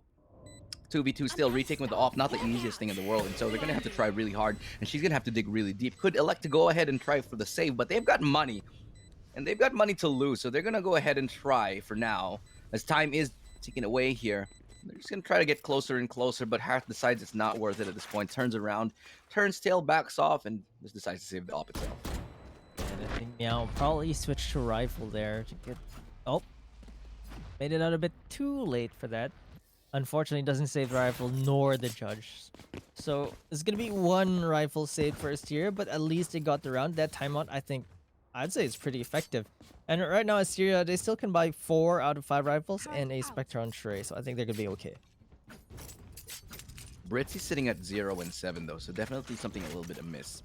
I mean, when we talk about Asteria, Britzy never really sort of the top fragger, never really sort of the insane player that you look at for the kills, but still 0 and 7 at 9 rounds in. It's a little bit concerning now. She has to start hitting her shots, has to start contributing a little bit more. Just try to get on the same level as everybody else, because you know when one person is lagging behind on split, it's very easily punishable. You find where that player is, you isolate them, and you try to punish them as much as you can. Yeah, you tend to hunt for those matchups, and if Britzy needs to get going. So she's playing pretty well from a utility standpoint though. She's using it properly. She's really supporting her team. But Casper and Meow 16k say that, hey, we're here to back up your firepower. She does go in first, Britzy. She was the first one down. And Lucille is gonna try to go for Heaven Controller. Muffin Loop just sees that. They're electing to just play on site. Muffin Loop gets taken down by Dumpling though. Suppression Blade comes out. Lucille evens things out. Now it's down to a 3v3. But Shrey with the flank shreds him down with a Spectre. Is able to upgrade the gun. Dumpling can't even find a rest, but Dumpling takes Shrey down. Now should be able to rest. She can't even things out here. Yeah. The rest onto Lucille. Could go for this 2v2 right now, but won't check that corner. And up from above. A little bit of a disconnect on that one. Meow still lands a nice double. That's a triple right there. Lightality still showing now signs of weakness after that pause by Asteria. Yep, that I would say Asteria's pause has been the most effective tactical timeout that I've seen so far. Like they had a plan, they executed it, they were able to reset their mental here. And look at Meow's aim here. I like how Meow's aim is. It's just the first one was crosshair placement. The second one was a small flick, and her aim just looks very, very snappy, and it's such amazing things to see. Yeah, Meow already did her job just by the fact that Meow got 1. I mean, Yep. even if she just got 1 and brought it to a 1v1, that's already massive for her team. So now they're working their way towards this heaven site, Asteria, and they have managed to find some success. Now, can they recreate it once more and force a reset onto the economy of Lightality? Estelle looks like Britzy finally gets her first kill in the game as she finds that opening onto the Sage. Shrey right there with a follow-up, and Asteria suddenly looking like they're firing on all cylinders here as the spike does go down in a 3v4. The ultimate is available for Lucille. Could actually deploy it. She gets a kill onto Britzy right now, and Muffin Loop, nice adjustment onto Ilema, and that is going to be a 2v3 here. No one's committing. Not going to be committing that ultimate just yet. Finally will do so, but it could be too little too late as the HP and the time is running very low. Yeah, and there's small pockets on the A side still where they can just chill a little bit and stay.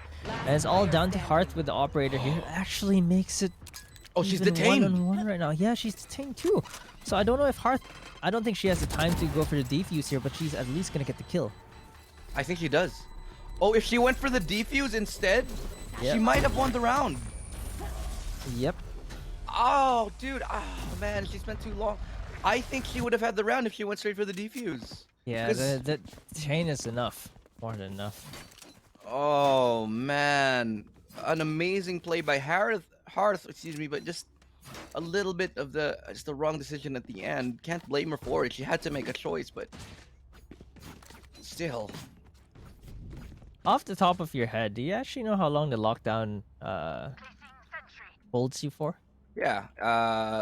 Lockdown, The detain? Killjoy, duration. I know it. I know Is it. it? It's, Is it an yeah, 8 it's 8 second? seconds. Yeah. Yeah, it's exactly enough for a defuse. Yeah. Casper creeping up here. Hearth still with an And operator. how far was Hearth, right? I mean, how far was Really far. Meow? How far was Meow? Meow was all the way buried in. If she went straight for the defuse, that would have been a defuse. Exactly. Even if But- she was right beside her on site, actually, that would have been a defuse. That is true because she landed as soon as the lockdown hit and the detain came out. And Casper might be able to sneak up to Hearth here. She probably didn't see her creep up. Villarino gets Shrey though. Casper here finally punishing Hearth, but now it's down to 2v for Muffin Loop. Makes things a bit easier for them. 2v3 right now. There's a stun coming out from the bridge, but Muffin Loop is already in heaven. And now the spike is gonna be on site. They're gonna get the plant. A little bit of a fake first, trying to clear corners here. The flash coming out. They know that there's people in heaven. Muffin Loop in the exact same spot that Meow 16k was in. Casper is actually creeping up to A. Muffin Loop is good for 1. Now it's down to a 2v2. Oh, they're in for a 30 loop seconds here. left. It's all the way onto A. Asteria, the masters of debating. And now the spike is actually going down Spike on A, and planted. they have no idea. They have to Uh. move right now, but they might just get punished. Yeah, the Cosmic Divide. What are they gonna do with it? They can deploy it there. It can actually really help them on this retake right now. Dumpling, alongside her teammate BL, they're gonna try to get close, and that should be the Cosmic Divide already deployed here as they work their way onto the side. They're gonna soon find out that there's nobody on the actual site itself, so the spike might actually be Remaining. diffusable. But Casper looking to deny map control like this is looking very, very difficult as Asteria wipe it up, and yet again they get Yeah. another round in a row. So many in a row right now. That, like you said, man, that You tactical mentioned- pause was everything. Last round. Yeah, in but the you half. mentioned also that they look like they're about to string a few rounds in a row, and they did. They were down 5-2, and now they're 5-6. They're suddenly in the upper hand after one tactical timeout. And look at Lightality. Look at their economy. 4 Spectres and Hearth with that Phantom can't even buy full armor. It's just it looks to be a 7-5 half for Asteria off of a single timeout. Yeah, just allowing a team to breathe is already massive. I mean, just the fact there are sometimes as a team when like if I'm coaching a team, I'm just telling them, hey, you use this timeout, don't even talk, you just breathe, just play your game, and more often than not, it's enough. Simply because a lot of it is the game, the pressure. It takes you out of this mentality where it takes you out of the zone, and it's Yep. just so important to be able to get back into the zone and just to take those 30 seconds to just recenter yourself. You are divided.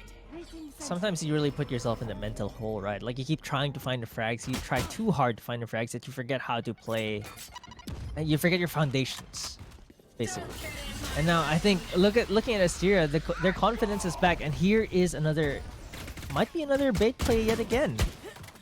There's people Yeah. on A, and now they actually think that Asteria are baiting an A play. It's a double fake, and it's Yeah. beautifully so. There's only 2 players, however, on the site. Oh, sorry, excuse me, 3, and they will have to survive. That's the Seekers coming out. I don't think it's going to be close enough to land on anybody, but it's going to at least allow information for that Sky to be able to get information that nobody's there and it's completely clear. Cosmic Divide is also going to be used up as well, just to help them along a little bit more. Casper does get the kill onto Lucille. Now in the Viper Spit they go. Can they find the kills necessary? Looks like Shrey is going to be shredding things up onto Hearth here. That's going to be a trade up. Casper goes down, but the decay is coming in. The lineup doesn't work, actually. It doesn't win. It doesn't work out in their favor. But it doesn't matter because Shrey just absolutely destroys them, and they end up winning so many rounds in a row. They managed to find a 7-5. Yeah, that's 5 rounds in a row. Like Lightality still also got 5 rounds in a row of their own, but then a timeout was called, and then they put a stop to that. And I can see Hearth starting to lose that confidence that she had in their 5-round streak. You could see the way they play. They start becoming less aggressive, you know? Even though it's just a little bit, you start becoming less aggressive. You start becoming less confident. You start just being a little bit afraid. And that mental difference, that mental edge, can just be what Asteria needed. Yeah, that little tiny difference is actually a lot. I mean, there's a lot of rounds where a moment's hesitation will actually cost you, and obviously I've seen this firsthand. Where like if you hesitate 1 second, that's enough for someone to throw out a piece of utility, someone to make a rotation. And it could be the difference between winning a round or not. And we're seeing a lot of hesitation now from the side of Lightality Estelle. It feels like they've been read quite a lot by Asteria. But now the ball is in their court because they are on the attacking side. It is their time to make the plays, make their moves if they can. But look at this aggressive B main push. Spike down, Casper, B. Ritzy, they get B main control completely. They know a hit's coming from heaven. They decide to push towards B main. They win the fight. They get the spike. Yeah, and it's a really smart play. And look at Casper with another headshot yet again on Hearth. And this spike is stuck there. Villarino is going to get Meow 16k, who wasn't watching her back, but now there's 2 other players in heaven. Muffin Loop is good for the trade. Villarino has to take Muffin Loop down. There's a flash coming out, Oh caught my with her God. hawk out, but Muffin Loop, Britzy is actually going to get the kill her second already. How is he alive? There's just no way after getting gravity weld like that. And she was holding her flash too. Exactly. They're just how? But she somehow survives. All right. That's completely illegal, but you know that's a tilter if I've ever seen one. And I'm just gonna say it's really smart of Asteria to push forward, like you mentioned. That's a mid-round adjustment right there. They're pushing heaven. Let's push main and punish them. They take the kill, they get the spike, and immediately secures the round for Asteria. That's a mid-round quick snap decision, no hesitation right there, because they just hesitated ever so slightly. They could have gotten picked off from heaven already. They could have gotten pincered. And look, 5 agents suppressed with 1 suppression blade there. They know where Lightality are coming from. And they're just gonna throw everything there. They know, but there's nothing they can do about it. There's just no map control. They have no idea that Asteria's even worked their way past towards their spawn. Actually, they're just gonna leave that sky there to wait it out.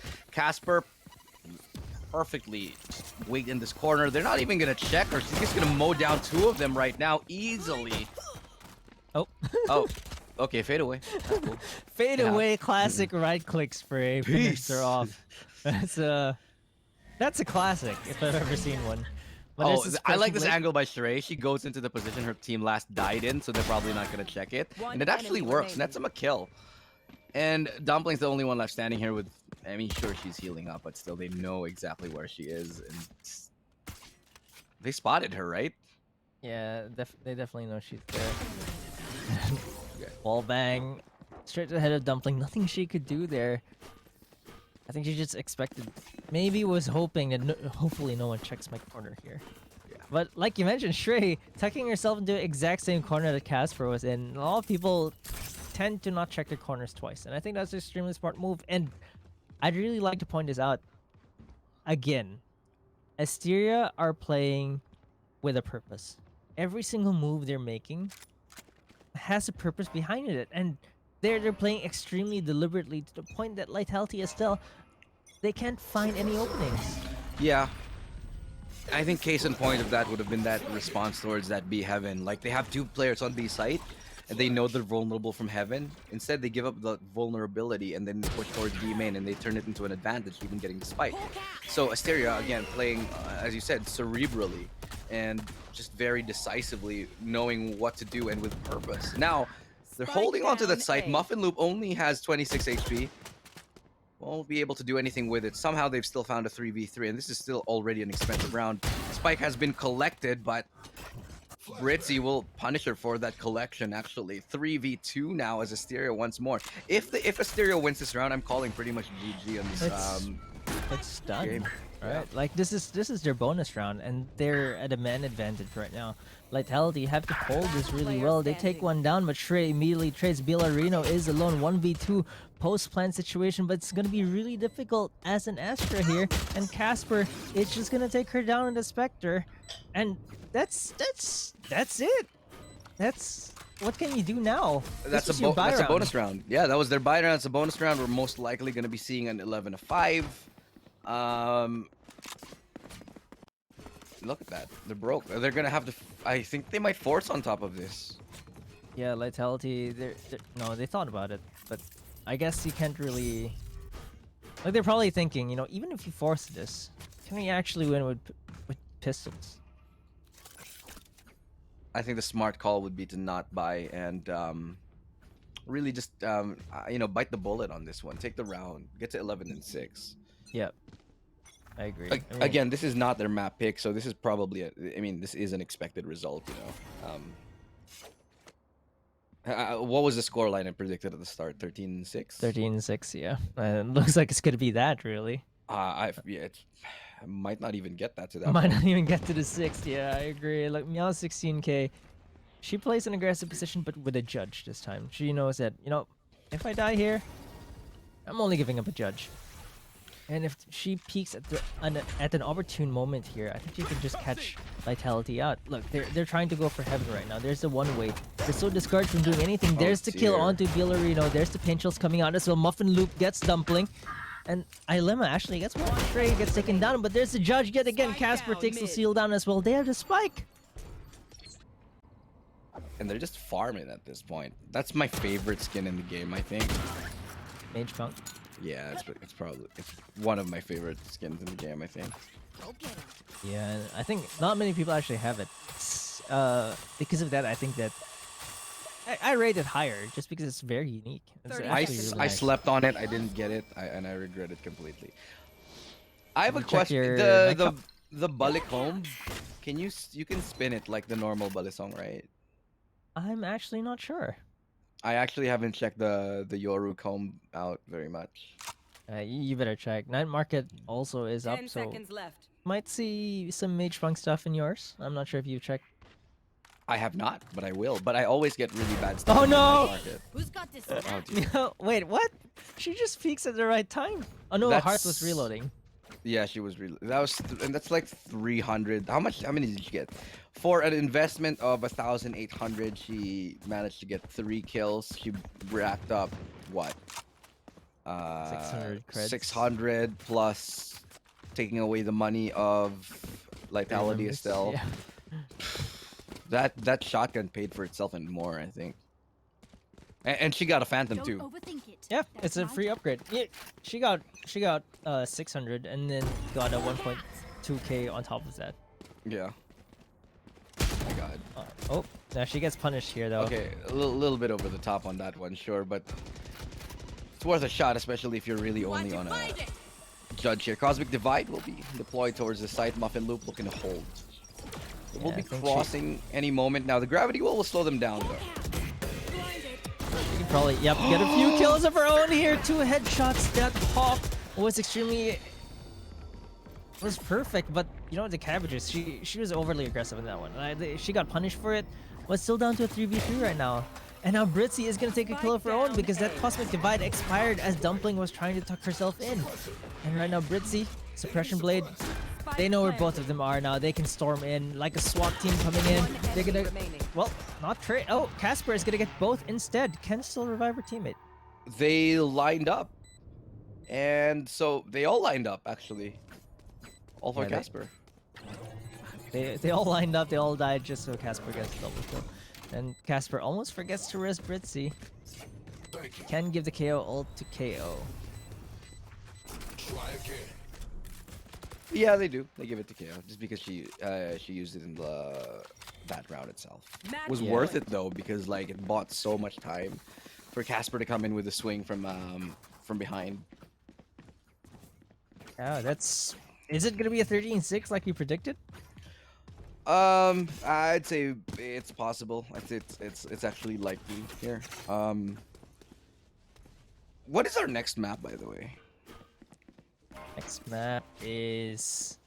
Ding, ding, ding, ding, ding, ding, ding, ding, ding. Ascent. Oh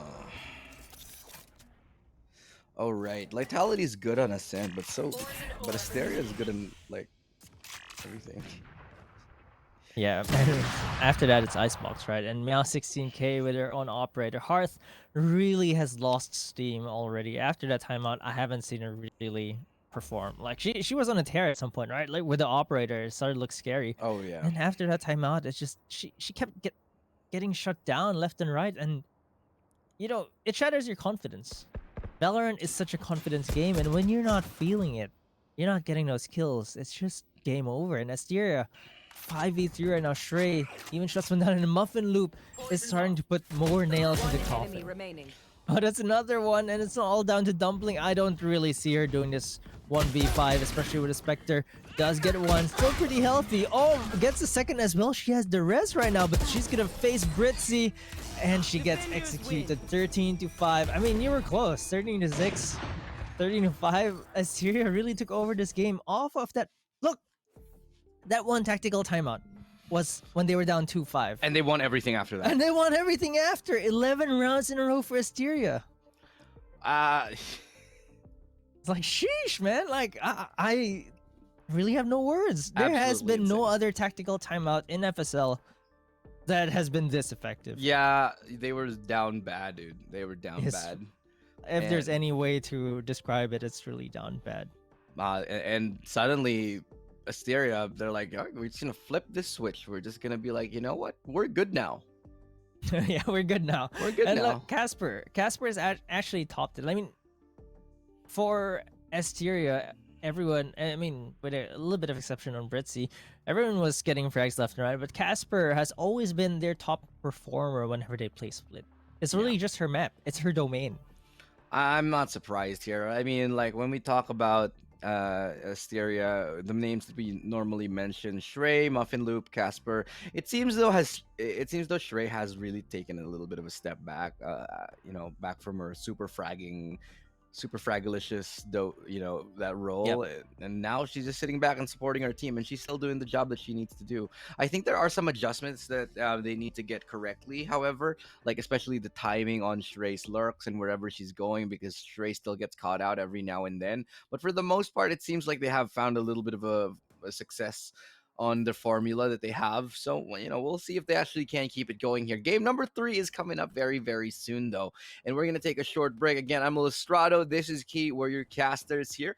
And once we do return, it could be the clean sweep by Asteria, or we could be going to map number 4. We'll find out shortly. Don't touch that browser.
Welcome back, ladies and gentlemen. Valorant Game Changers has returned. I'm Lostrato, your caster here. Alongside me is Key.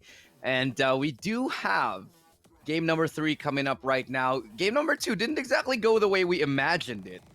And, well, I did. I saw it coming. You did. I did. I said 13 and 6. But now we're going to map number 3, and it's going to be Ascent. You know, Lightality, Estelle, they're very comfortable on this map. But do you think that they have any chance up against a team feeling as hot as Asteria? Well, I mean, it's definitely not what we hope for in map number 2, but maybe Lightality still can come back on Ascent, because this is their map pick after all. I mean, I'd like to say that hopefully they're ready for that, but you know, they weren't ready for their own map pick in the first map, Haven. Like, Yeah. typically you pick the map that you feel you're best at. And the fact that they lost on possibly their best map pick, I'm scared. Because the thing is, I don't think they can play Bind. That's the reason why it's left for last. Like, we were talking about it yesterday. It seems like Bind is the kid that's last picked in gym class, right? Like, unfortunately, you're the last one. But they weren't ready for Bind. I think Bind would have been a good pick if they knew how to play it, but they don't. And they have an overlap with Asteria's map picks. And unfortunately for them, Asteria can play Ascent as well. Is that something that you know from experience, Key? Yes. Were you picked last Kind in of. sports? Yes. Typically. Wow. Yes. That's But okay. not esports. I'll pick you first in esports, though. Yeah, at least I can Yeah. play some esports. E-gamer right here. But we'll see if they can play this map, right? Ascent right now, like, Asteria is starting on defense, so like we've seen Lightality Estelle, they struggled on both attacking sides, so that's gonna be the biggest problem here. Like with most FSL teams, or many FSL teams rather, they don't have set executes that are effective all the time. They don't have the same mid-round map decision making. Like, they can't just switch to a different site and be effective at that. Asteria is effective on that, and Lightality Estelle, they haven't really shown me that. And because of that, I don't know if they can actually win this map. You know, I actually think the one indicator of now they cut to my face, and now you can see my in and out shirt. Oh, nice. I was expecting. I took off my jacket, and now I'm caught off guard here. I'm a little embarrassed, actually. But so one thing that is a good indicator of, I think, how experienced the team is just how well they handle the mid rounds. Yes. And I think the most effective, obviously, has been Asteria in this entire lower bracket playoff. They just have been phenomenal at the mid-round decision making and the calls. It's just been perfect every single time. I don't see that from Lightality Estelle. They make a lot of mistakes and they make a lot of misreads, and I think they second guess themselves way too much, and it's evident in the playstyle. And honestly, Asteria, they're happy to capitalize on it. Yeah, you talked about second guessing and how it's evident. You can see it. Decisiveness is what's really key to taking, especially on the attacking side, to taking rounds. Yeah. This decisiveness you can see in Asteria. The moment something changes, the moment they get a little bit of information, they just switch sites. They just decide, okay, let's go. They just decide, okay, maybe we go back. But they're decisive. On the other hand, Lightality Estelle, it seems like you're just like, I'm not sure. What do we do next? What do we do next? And it's exactly that. They are not ready. And Asteria, they're ready for anything that Lightality Estelle throw at them. I think the key difference here is how they approach the map control early round. Like if you notice how Lightality is still take map control compared to Asteria, the way Asteria take map control is that they always have room for I'd say contingencies where they can rotate and they have enough presence to actually go to the sites even if they want to.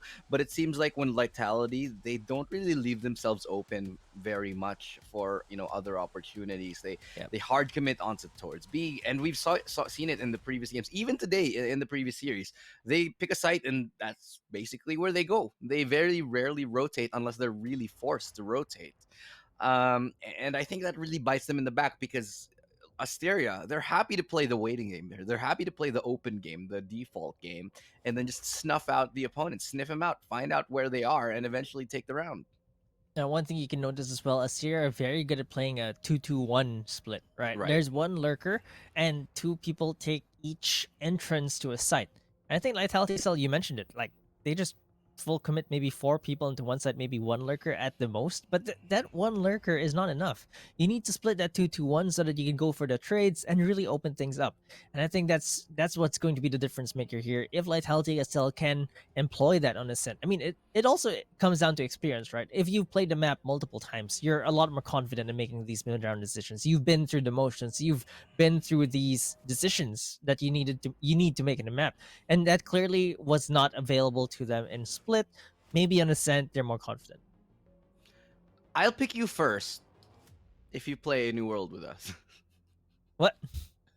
Come on. This is me and my I'm trying to get everybody to come on and play New World with us, and but I don't know if it's working right now, because you already are on the beach. There's a lot of beaches. Oh, I'm on the beach. Yeah, exactly. Well, maybe. Yeah. I don't think we'll see breeze today though. Yeah, so that's gonna be unfortunate because I really see Asteria just carrying on the confidence that they have, and let's also say that Lightality Estelle, they've gone through a grueling best of 3 just now against Chilang. And yeah, you know what, Key, I'm really thinking I think there's a technical issue happening. I think this is why we're still on our faces.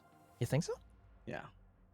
Oh, but I mean, maybe not anymore because Agent Select is ready. We are going into the Agent Select, and we're gonna have to see if there's anything spicy coming in here. And I told Kentrell this. The vanilla lineup for FSL is Omen Sova Killjoy plus 2 duelists.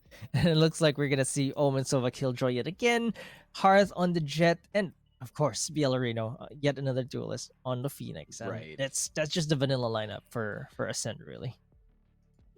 Yeah, I mean, it's nothing too special. This is something that they run like literally all the time. And for me, okay, that's interesting. I don't see Muffin. That is interesting. That one's interesting. That's a little bit of a curveball. Question if you will. mark. Yeah, I thought if anyone was gonna be Phoenix, it'd be Shrey.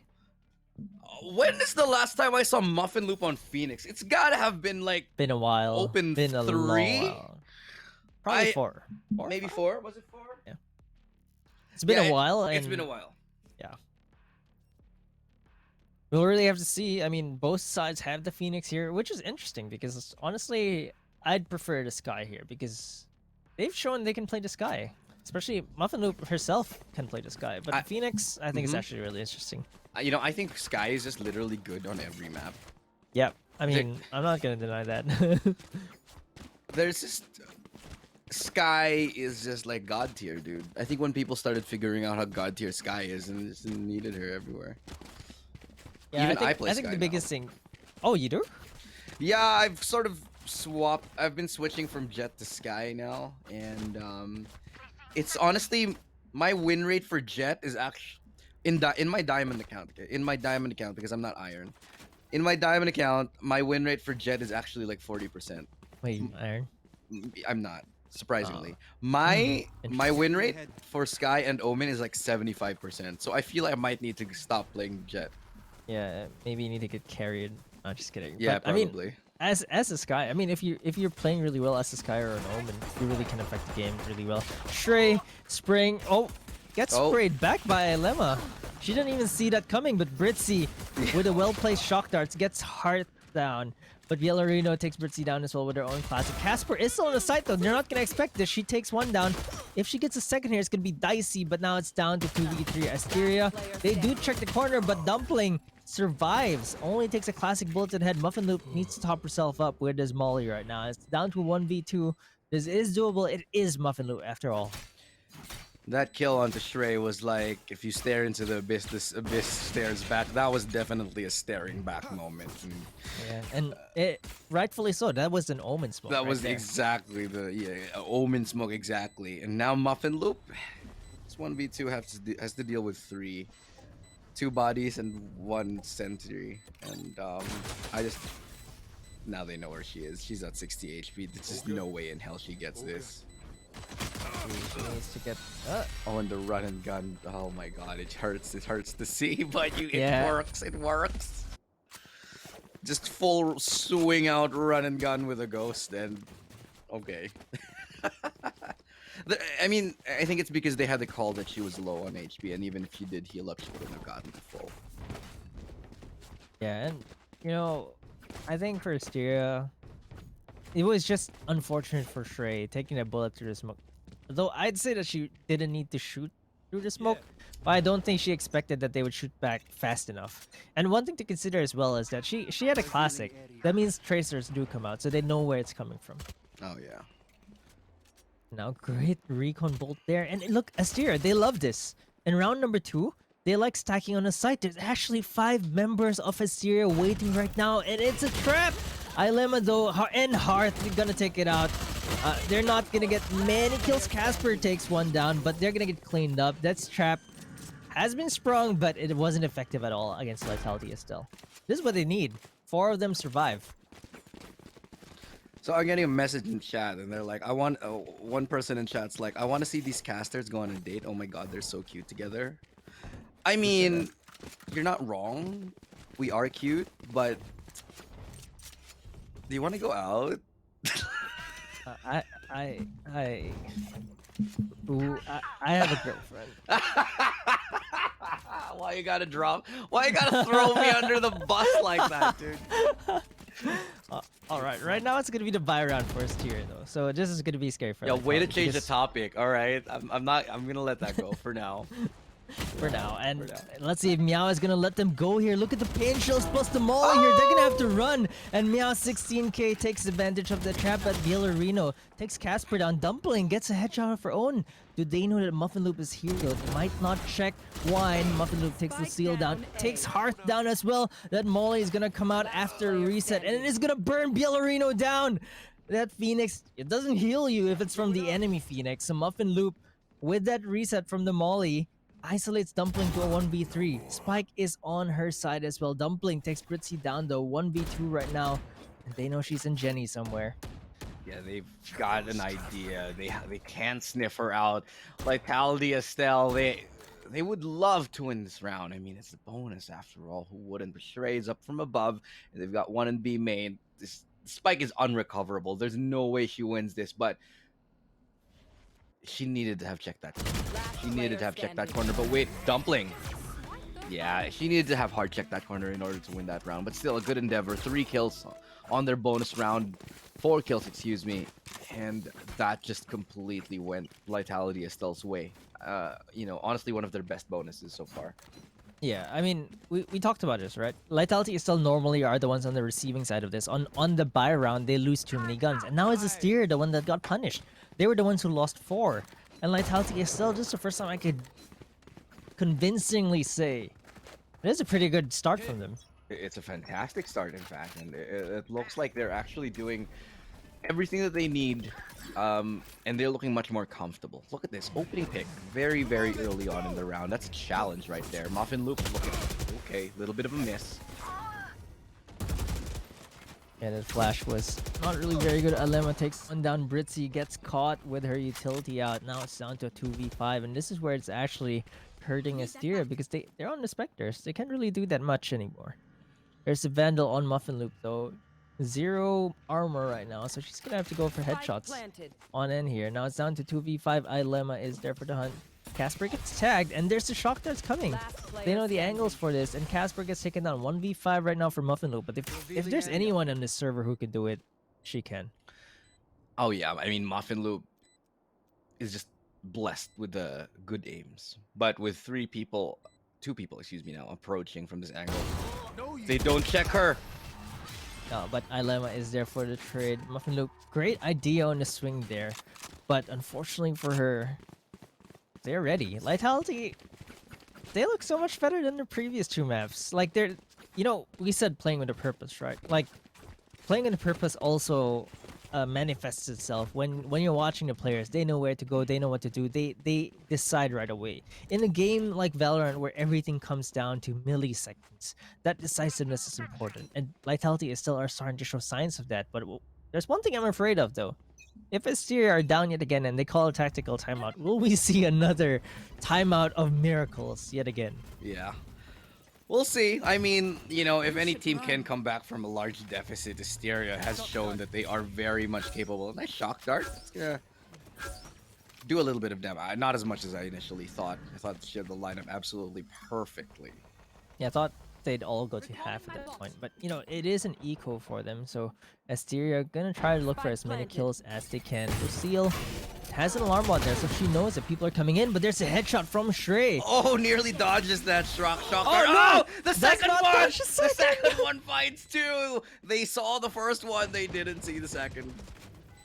They probably thought it was a double lineup on one side, and you saw it coming. We probably had 2 seconds of it, like, oh, they're gonna go bye-bye. But Asteria are gonna try to make this expensive. They don't get any more. Now 15k, 16k with 5 HP. Ilemma Looking for ace. might get an ace here. Oh no! Of all the people to die in that one push. There were 4 people in her sights, and she shoots. The one who was looking Ilemma. for the ace. Oh, look at the Tragic. shock dart here. Oh, they think they're run- safe. No, No, wait! Yeah. Oh! that was an amazing double shock dart, though. I mean, it's not a double shock dart in the landing at the same time sense, but Ilemma just knew that, if I shoot 2 shock darts here, I might get some damage done. Oh yeah. Shock darts are cool.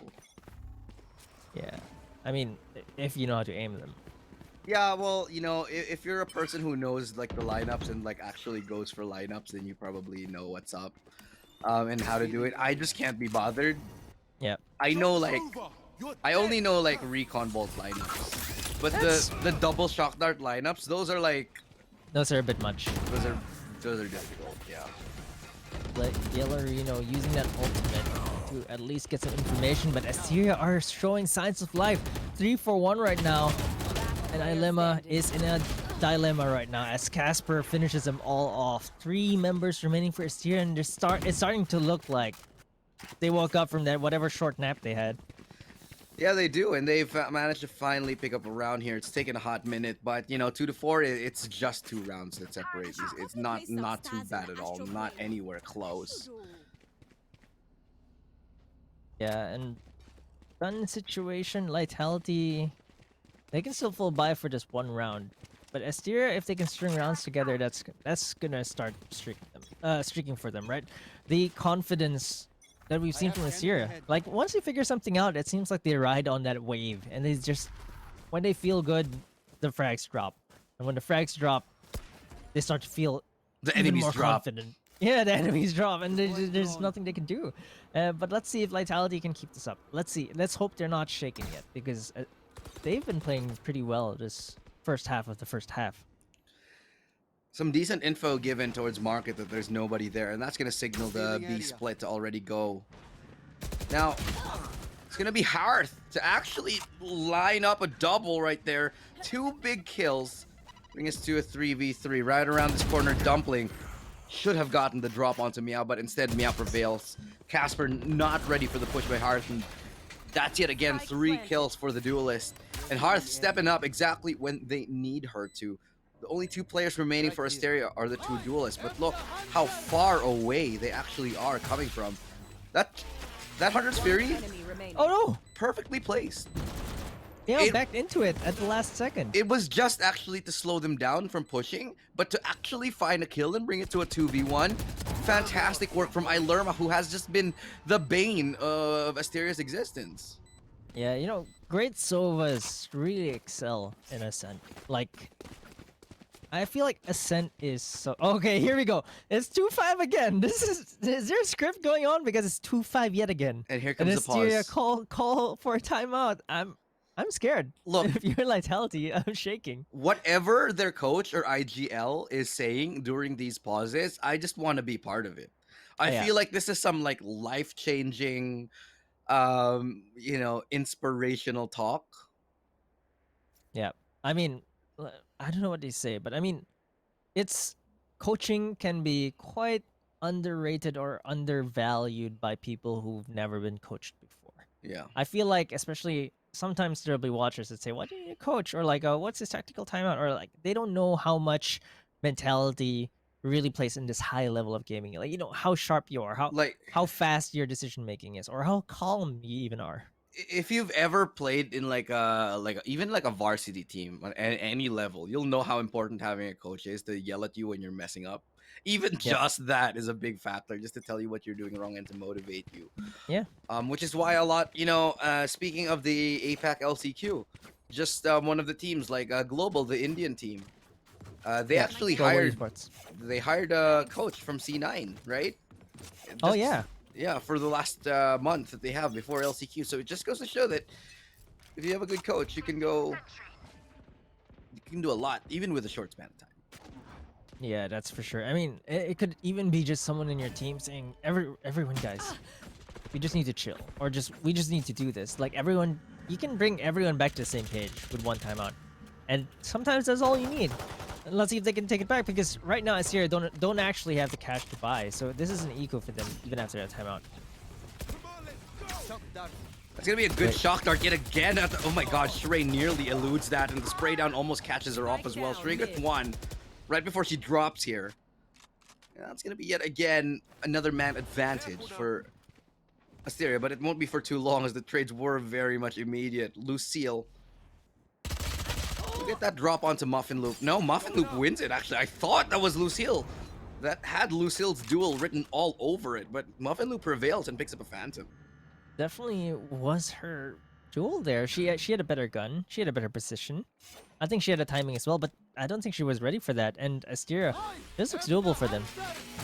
They don't have the weaponry, not that much at 30 least, but they seconds do have the man advantage, and that Hunter's Fury is gonna buy even more time for the rest of the team. And Britzy can find his corner kill. She No does find way. Dumpling as well, and this is where it looks dicey. The guns are on their side. Hearth does take Muffin Loop down though, so it's down to a 3v2. They have to shut down the Jet here. Oh, And denied.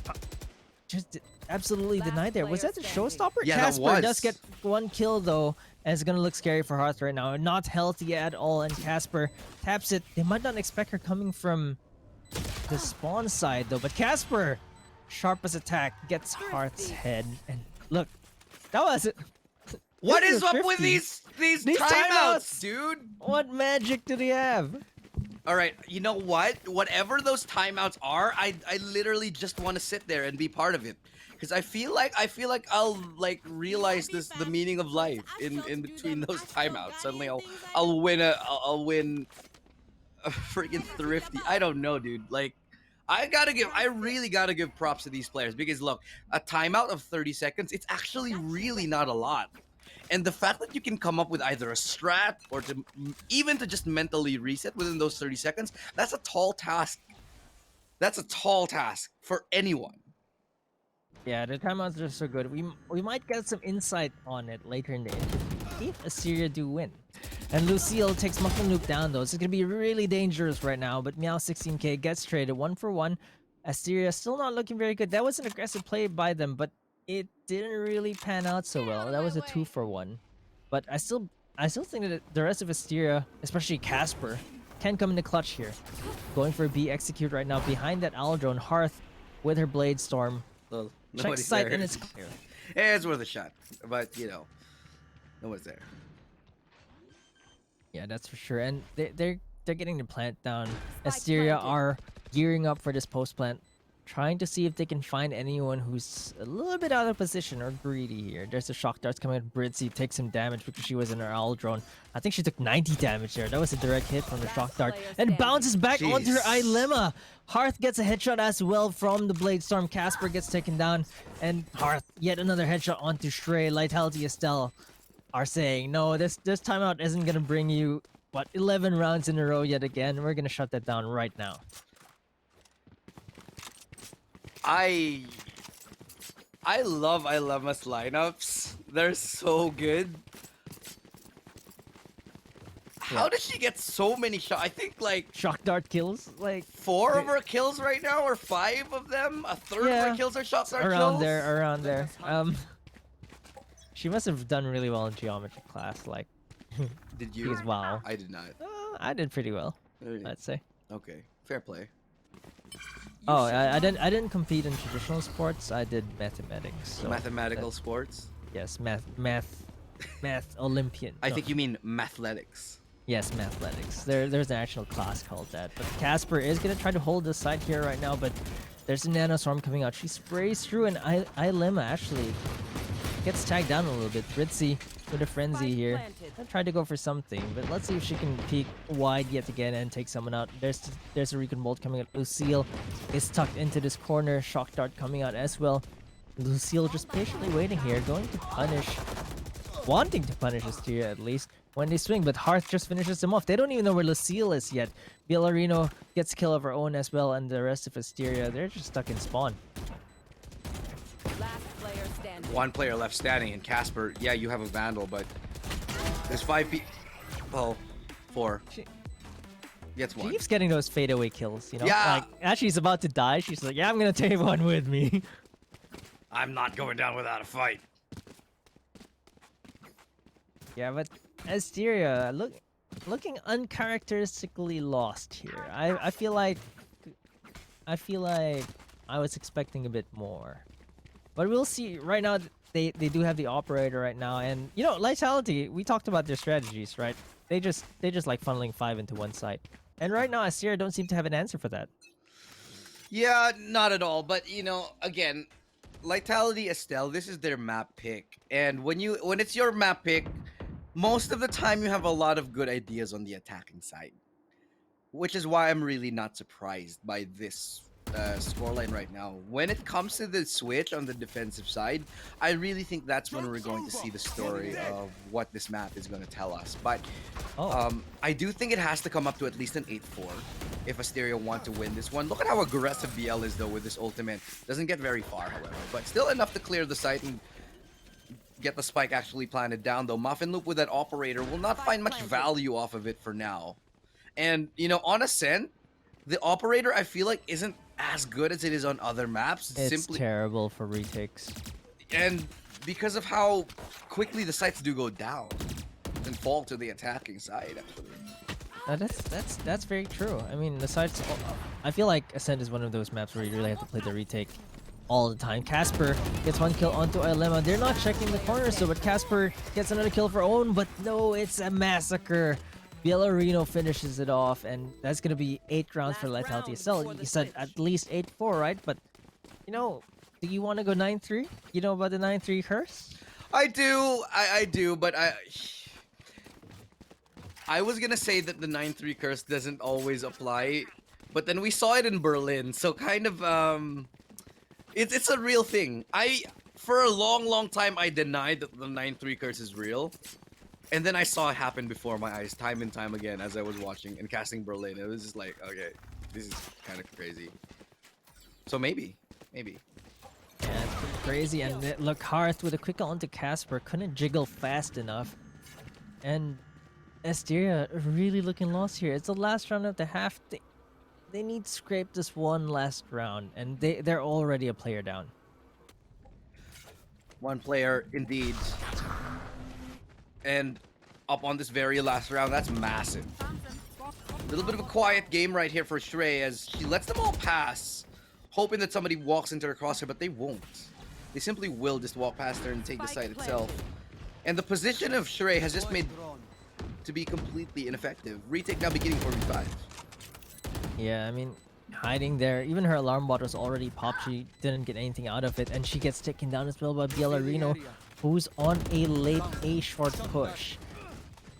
They're gonna have to try and clear out, but Bielarino wastes so much time. Meow couldn't even find her even after peeking out short. And right now it's a 2v5, and Lightality Estelle are looking to control this. Meow 16k does take Bielarino out, but Hearth is there for the trade. It's all down to Britzy, who gets shredded by those knives, and it's a 4k for Hearth. Lightality Estelle with a 9-3 half. Switching sides. All right, this is all going to be about the pistol, right? Lightality Estelle, if they win this pistol round, I'd say the game is theirs. It's gonna be a 10-3, potentially 11-3, and you know that's just too tall of a mountain to climb. But if Asteria can take this pistol round, bring us to maybe a 9-5, it's only be a 4-round difference. That's certainly gonna be in the books for a comeback. Very, very much just a possibility that they can actually come back from it. Yeah, if any of the Asteria players, Muffin Loop, Meow, 16k, or Shrey, if they suddenly go out on a tear, especially on this on this attacking side rather, I think Lightality Estelle can still lose this. I mean, 9-3 curse notwithstanding, we'll really have to see. I mean, Asteria have had great execution. Like, you can see the difference in the way they play as well. When Casper just takes Bielarino down, that's the opening frag right there, and it's pistol rounds. Like, you really need to win these. And Lightality Estelle, they're trying to still hold this A side. No commitment yet from Asteria. The spike is on A. Okay, now they're going in. Meow 16k with her own kill. Now it's down to a 5v3. Muffin Loop gets a kill of her own. what a Casper shot. with another headshot. This is so filthy right now. They even have a flank still. Lucille, planted. it's just looking around. She doesn't know what to do at this point. There. One player left, and I really don't think that there's going to be much for Lucille to do. Fun fact. Okay, wait a minute. 2 kills. All right. It was proven to be interesting. 22 HP. Still a miracle if she gets anything else. But yeah. Fun fact, did you know that Lucille is also the name of a favorite, of a famous guitarist's guitar? Jazz guitarist. No. BB King. Which guitar? BB King. Oh, BB King. Oh. The name of his guitar was Lucille and had written songs about it. Oh, that's interesting. Yeah. Let's see if she can strum a few rounds together this time around, because Asteria look like they're ready for this attacking side. Immediately a bulldog on Muffin. They're not messing around here. 5. Sorry. Yeah. Oh, what the hell? Player standing. I look I away blinked. for 2 Yeah. seconds and they're all dead. Bot coming back. I blinked, and then 3 of them just died. The kill feed just lit up. I mean, that was a page off of Asteria's book. They stacked the side, but they got punished.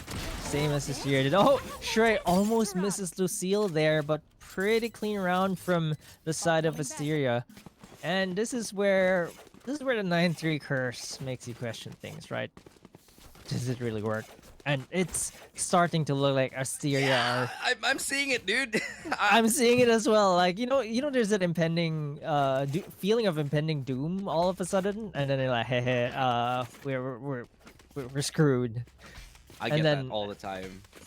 Oh, but it looks like Lightality is still trying to feel it. Like, you could see that they were shook by that. Like, they had a pretty good read, but just couldn't execute it. Let's see if they can still keep this up. Let's see if they can win this buy round. Yeah, well, find out if they can actually pick it up. This buy round is very important, right? Even if they don't, like I said, they have to keep it clean, but it's already too late for that because right It's already now dirty. it has already been sullied with the death, besmirched with the death of a fallen ally here, but they are looking to make it happen. Come back, okay. Spike might go down. Even if they get a spike plant and 1 kill, that's already enough on the bonus round here. Yeah, they get a spike down. That's money for attackers. And if they lose more guns here, it's gonna be really scary. Muffin Loop with the bulldog right now. I'm not sure if she should be pushing up here. She gets LP. Oh, she was in her ultimate, so Dumpling takes her down, but there's still 3 members alive for Asteria. And Lightality gonna have to be pretty clean on this retake to bring a lot of guns over. There's a smoke popping out. Casper gets one. Good for the second as well, and it's already expensive down to a 2v2 right now. And Britzy with the Spectre Spray. And this is exactly what we were talking about. They need to win this buy round. In fact, they needed to save many guns from this buy round, but instead they lost. I'm at a loss for words right now because I don't know what they can do because look at this Spectre Spray. It's just absolutely filthy here. Casper, as the smoke dissipates, gets one, disengages, gets a second onto Hearth. Dumpling takes Muffin Loop down, but they don't check hell. Britzy with a This is double gonna be kill, fun. cleans things up. They get 2 free rifles to the next round. They get the win, and now it's a 9-6. 3 rounds in a row for Asteria right now. Take flight.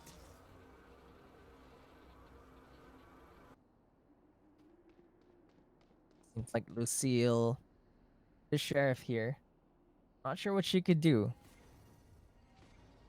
Shrey is hiding in the smoke right now, but this is exactly the way Asteria play. They 4-1 split the Sentinel, or sometimes Asteria, Shrey on the Viper instead, lurking, looking for those kills, looking for any aggressive rotations, stopping flanks of her own.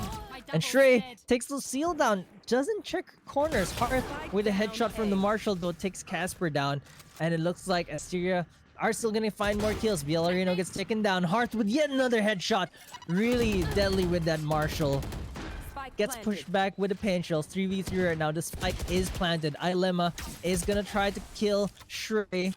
The sheriff shot's not landing for her though. Can't find the head. Britzy is camping here on the short. Dumpling gets a kill onto Shrey, but now it's down to a 2v2. Hearth is pretty low. Not sure if she can find more heads here as Asteria are playing this patiently. They're just hiding. They're just waiting for the rest of Lightality to come in. There's a paranoia coming out. It's good for one. The head is seen. Meow 16k gets caught there. Britzy is gonna have to play this clutch, but Britzy is gonna win still. And this comeback is starting to become a reality. The curse is not broken. In fact, it lives Yet. on. And, dude, what was the half? 9-3, right? It was 9-3. That's already 4 rounds in a row that they've picked up. But my question is right now, when does Lightality Estelle start to call a tactical timeout? Because I haven't seen them call a single timeout this entire series. Yeah, that's actually a wonder. But I was gonna point out the crime against economy here, which is my favorite card. Britzy at 7.8k, and her teammates could have gotten a donation from her. You know, I mean, she got a clutch, all things considered, but Right. gotta think about the team's economy here. A Well, lot let's see of if, big ultimates available here. That's one player gone, however. And man, Muffin Loop is just hitting those opening frags. Yeah, let's see how many first blood she gets this time around yet again. And it looks like it's going to be a BXQ this time. Something different for Asteria. Lightality still haven't seen them go B really just yet. And there's the lockdown already being committed. They're trying to make their way into the site. Lucille is still stuck in this corner here. Doesn't really want to get out yet because there's no smoke to get her back to safety. Instead, she's going to say, yeah, I don't need safety. I'm going to get a kill, but she gets immediately traded by Shrey. Ilema is really low right now. 20 HP left on the Sova. Paranoia comes out, but no one is in B main already. They're already all on site, so that was just a waste. Muffin Loop is on the flank here as well. Finds the head onto Ilema. Flashes out. Bielarino gets 1 kill, gets 2. Britzy takes something down though. It's all down to Bielarino. Hunter's Fury to be deployed. Not gonna land on anyone, not even close here. Oh no! But the swing out almost. That was almost gonna be it, but it's looking like Asteria is taking us 8-9 here. Yet again, they win another round, and they're one round away from tying things up. That's a mouse thrower right there. She had the lineup. Muffin Loop was a bullet away. She could have gotten this back for Lightality, but Muffin Loop with a quick headshot. Her aim is just so good. And look, it's 9-8 right now. We were in a 6-round deficit. Everyone talks about the 9-3 curse. And I hope it doesn't come true this time. I don't know, dude. I think it's already come through. Like the 9th, it's I already think so, tied too. up, dude. Like, look at this. Now 9-8. The curse protected Muffin Loop there. It did. like just saved her. Just like Yeah, one bullet just went astray, you know, like yeah, this bullet's not gonna hit. plot armor. Yeah.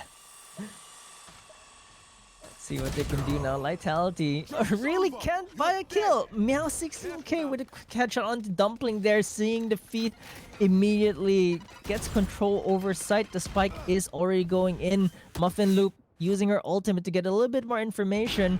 This plant is gonna go down, and it's gonna be a retake for Lightality. So 4v5 right now. There's a recon coming out. Britzy is gonna be a victim of Ilemma because of that spot. And right now, I'm not sure what they can do.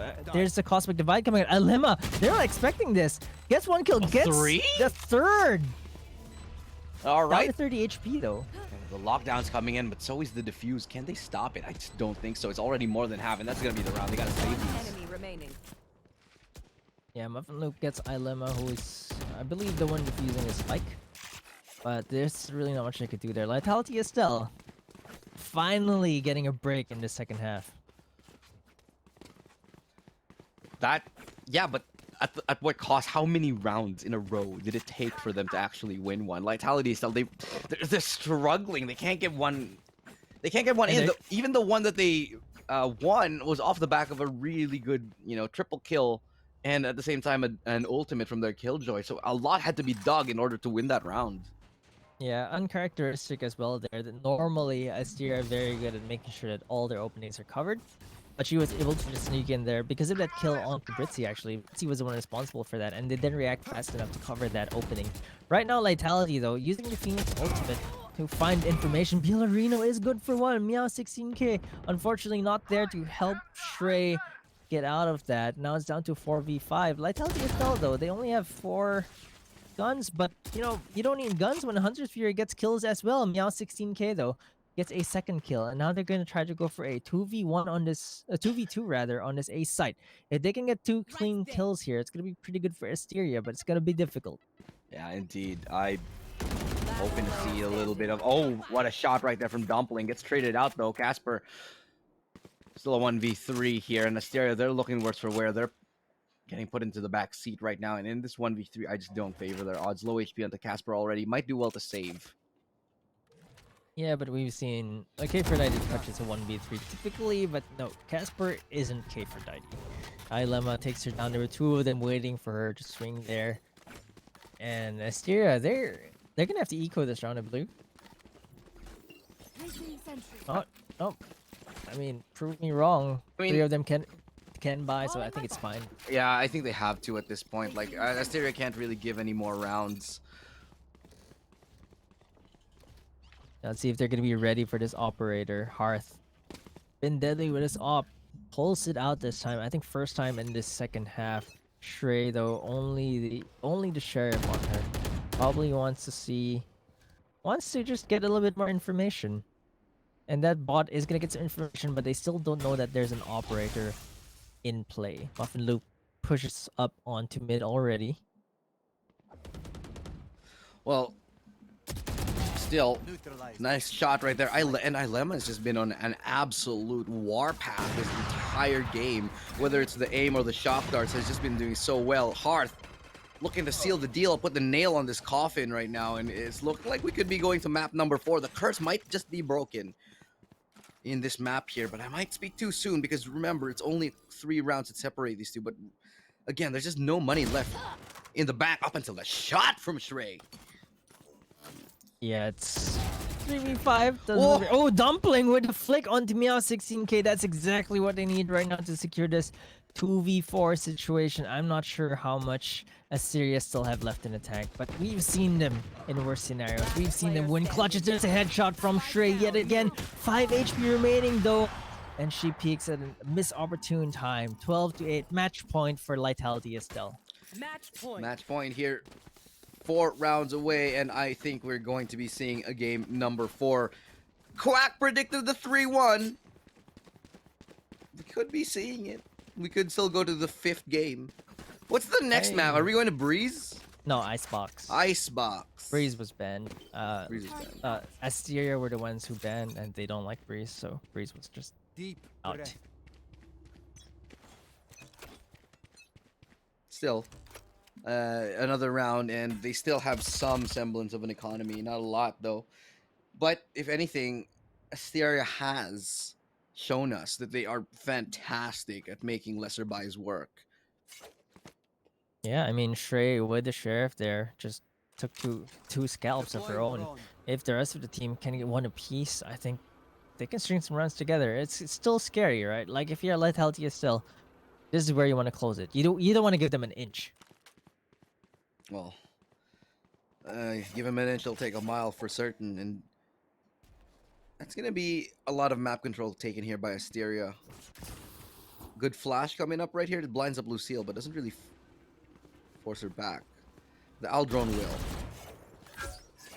They know there's someone there in the corner. I'm surprised they actually flashed that only to move out. They don't actually check it. So I think they're just they scared them a little bit though. You can see they're spooked. They rotated to B, Right. and now defenders kind of got pulled back. There's no one playing up front anymore, and I think that there's an opportunity for them to get in. 30 seconds left. Yeah, it looks like it. That there is a little bit of leeway for them to wiggle into. The lockdown won't secure the top of heaven, so Muffin Loop has to molly it out. They will get the spike down here, so it's a decent chance for Asteria. But the shock darts yet again from Ilema once more will slow down the pace, and with Master of only geometry. 10 seconds left, they get the spike planted down.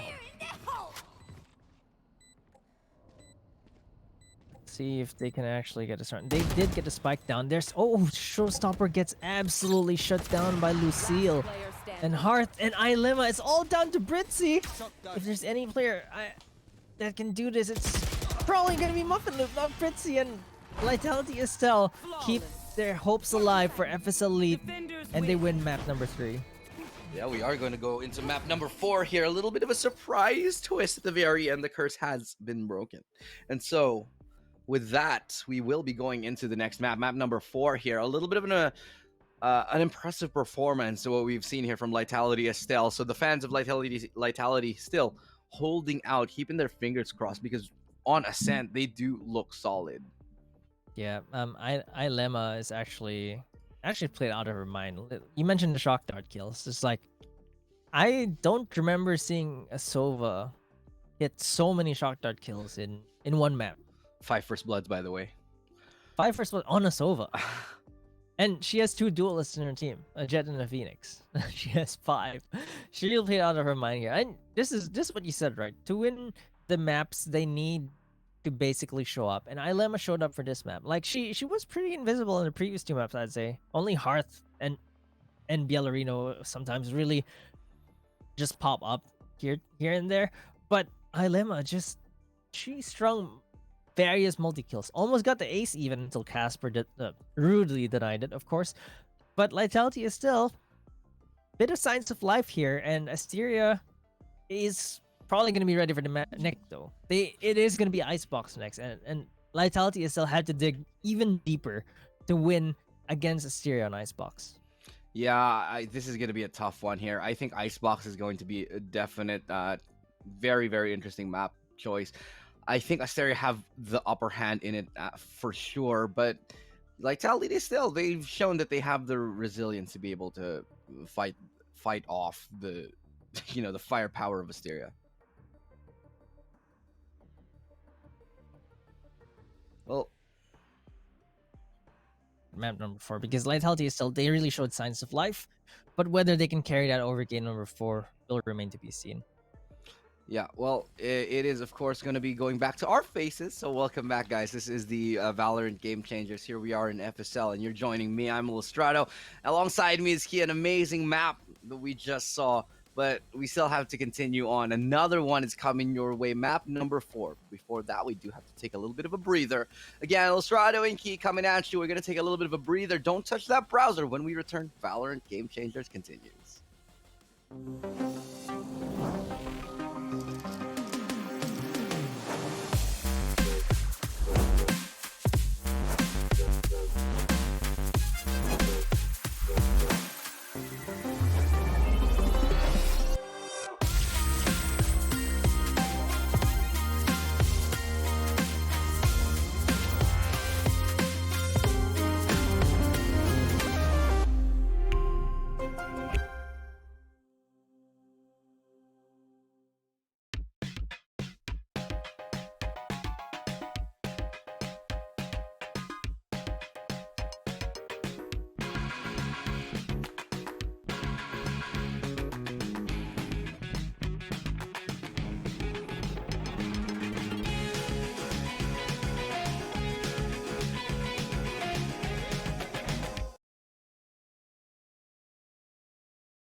Welcome back, everyone, to VCT Game Changers Southeast Asia. This is the FSL Wildcard, where two teams are playing for the last slot to FSL Elite. And I'm Key. With me is Illustrado. We are going to game number 4 in this intense series between Lightality, Estelle, and Asteria. It was a really tough fight here coming into the last one. We thought for a moment we were thinking, oh my god, the 9-3 curse, it's happening all over again. We got to like an 8-9, and then it just started getting a little bit more worrisome as the time went by. But eventually Lightality Estelle, they were able to pick it up and use those numbers advantage to consecutively take those rounds. And at the end of the day, it really was all about Lightality Estelle, but they still have a mountain to climb. If they want to win the series and come back into Elite, they're gonna have to win the next 2 maps in a row. That's gonna be tough. I mean, it has to be a reverse sweep, and on maps which I'm not 100% convinced that Lightality are comfortable on, but sure as hell Asteria are, it's gonna be a tough ask to say the least. Yeah, and remember, between Split and between all the maps, Split and Icebox are probably the 2 maps where you need to be extremely ready, especially with strats, because these 2 maps can be punishing if you're not ready with executes on the attacking side because of the tight corners, because of the way the sites work. And we already seen on Split, Asteria were ready with the execute. That was their map pick. And we're going into Icebox, which is Asteria's map pick as well. And Vitality is still, I'm not sure if they have the executes or if they're ready for this. I think Icebox is a map where you have to have a lot of set plays. You have to have a lot of defensive setups ready to go. You have to have a lot of unique ways of approaching each site, especially if you're on the attacking side. You can't just go in and do the same default thing that you'd see whenever or in matchmaking and then just run it. It has to be a lot of creativity here. A lot of it relies on how you take control of Snowman. A lot of it relies on how you take control of that B site itself, which you can see on your screens, how you control kitchen, deny mid presence. It's a very intricate map which requires a lot of, I'd say, communication and a lot of preparation to get into, and I'm hoping that both teams will bring the thunder today on this one. Yeah, definitely. And I expect to see like Viper picks here very clearly. Viper is the best controller on this map. And I don't really remember Lightality is still running the Viper. I don't think. Yeah, but you have to, right? I mean, Yes. There's is a almost map no choice.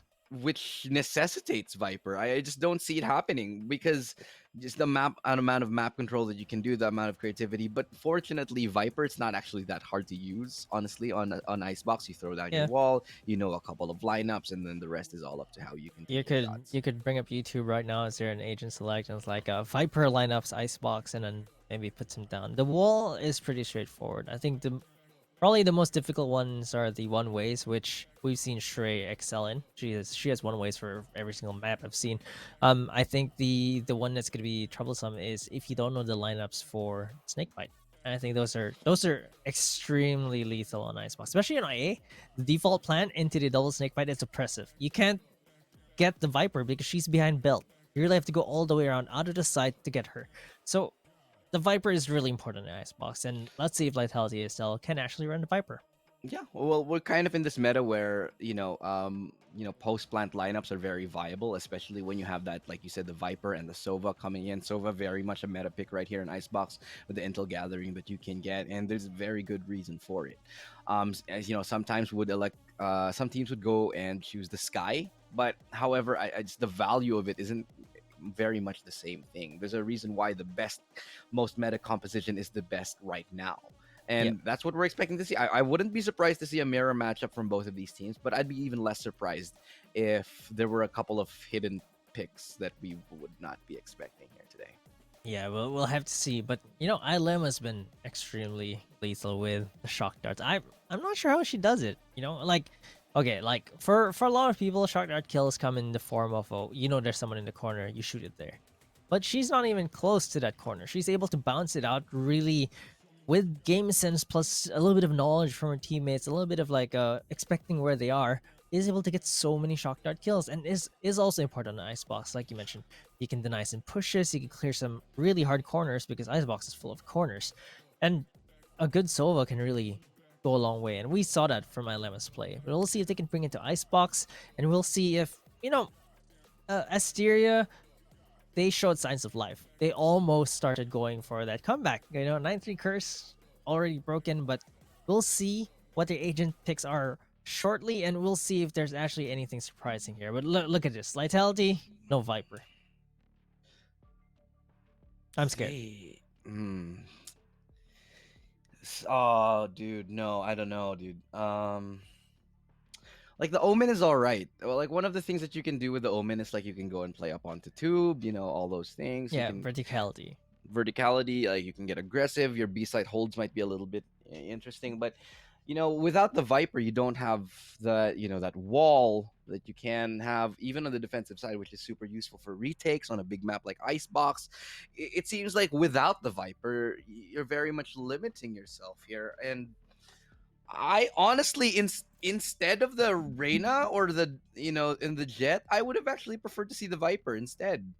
You don't Icebox is a map where you don't need two duelists, and I will die on this hill. And I think on Icebox, one duelist has Select your always been agent. enough. Yeah, that's actually true. And typically you see Killjoy plus Sage as well. So like, you don't have the wall either to block out tube. Yeah. But that's gonna be really surprising. I'm not convinced of Vitality's lineup, honestly. I don't think it's the right lineup for Icebox, and but obviously if they hit all their shots and then they just win the rounds, and if they have specific strats to deal with Icebox, then why not, right? But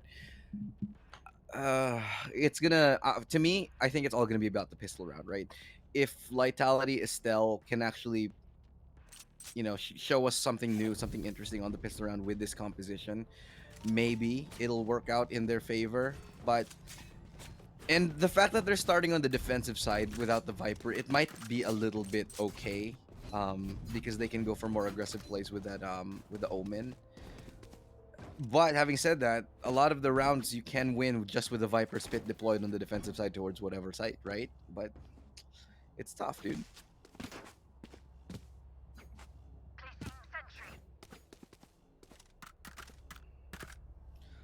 Yet again, though, we will be continuing here towards the first pistol round.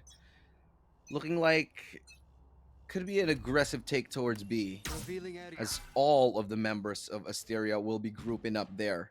Will be Yeah, spotted out by the turret. This is where you want to see that Viper wall, right? To discourage just B push. But instead, look, they don't have a Viper. They have a lone Killjoy staying on this B site. And she's immediately spotted. She's immediately moved out, but Lucille says, yeah, I can play Killjoy anyway. Muffin Loop gets taken out with a quick headshot. There's the wall coming up for Asteria, though. The Nano Storm coming out, discouraging the plan with Meow 16k. Responds with a headshot of her own. Shrey takes Ilema down as well, and there goes the Spike down. Spike planted. Dumpling is the smoke up. 4v3 right now, and Lightality. Let's see if they can get to the Spike. It's really hard to defuse in this open spot. It is, and without a Sage to sort of block off the other angle, it's going to be tough. Britzy landing a nice tap on the head, though, not getting the kill just yet, but still eventually, Britzy will find the final shot to take out Hearth, and that's going to be the pistol for Asteria. Already, Asteria showing us that they have good ideas on the attacking side. Actually, honestly, there wasn't really anything special with that B hit. It was like a standard B hit. Yeah. But still, it works out because I feel like there's just not enough utility from Lightality to stop them. I think that really missing the two essential agents here, the Viper and the Sage. You mentioned it, right? Viper allowed them access to the site. Sage putting that wall up really defends the Spike, and we've seen teams like A Celeste, for example, use a counter wall to defend themselves while they defuse. And right now, I don't see Lightality is still being able to hold this B site because they only have Killjoy at this point. Yeah, the Killjoy, I don't know if it's going to be enough to hold down the B side on its own right now. Lucille will slow them down for a second, but, it's not the same as like having a Viper wall and then a Snake Bite, It's completely a different story where you have the vulnerability and then the Snake Bite. It doesn't slow down as much as you initially hope. So right now they're trying to go towards that yellow area, but it doesn't look like they're hitting anything just yet. Casper gets that kill, and the Leer is absolutely perfect. Muffin Loop and Casper just cleaning house, leaving Dumpling all alone. And it's This is what you want from your second round, right? Flawless. You don't Flawless. lose a single gun. You bring all 5 guns to... Wait, what happened there? I saw Muffin Loop take some damage. Might have been from like a snake bite or a lineup or something like that. Oh yeah, I didn't probably. see Or it. like a stray shock dart out of nowhere. I did hear a shock dart explode. so it might Yeah, have been exactly. that I was too. like, was that from a teammate? Not entirely sure, but probably. you know, economy. It's been the issue that we've been talking about here, right? The losing team, typically, if they can't, or rather, the teams that have lost in the past 3 games thus far, it's because they can't build up an economy. And for Asteria, being able to maintain a lead requires maintaining your economy. And right now, I think they have a chance of getting this B side, honestly. Even with subpar guns, even with just Spectres, they can go for the B side, but A is even better side because Spectres are effective in those close ranges.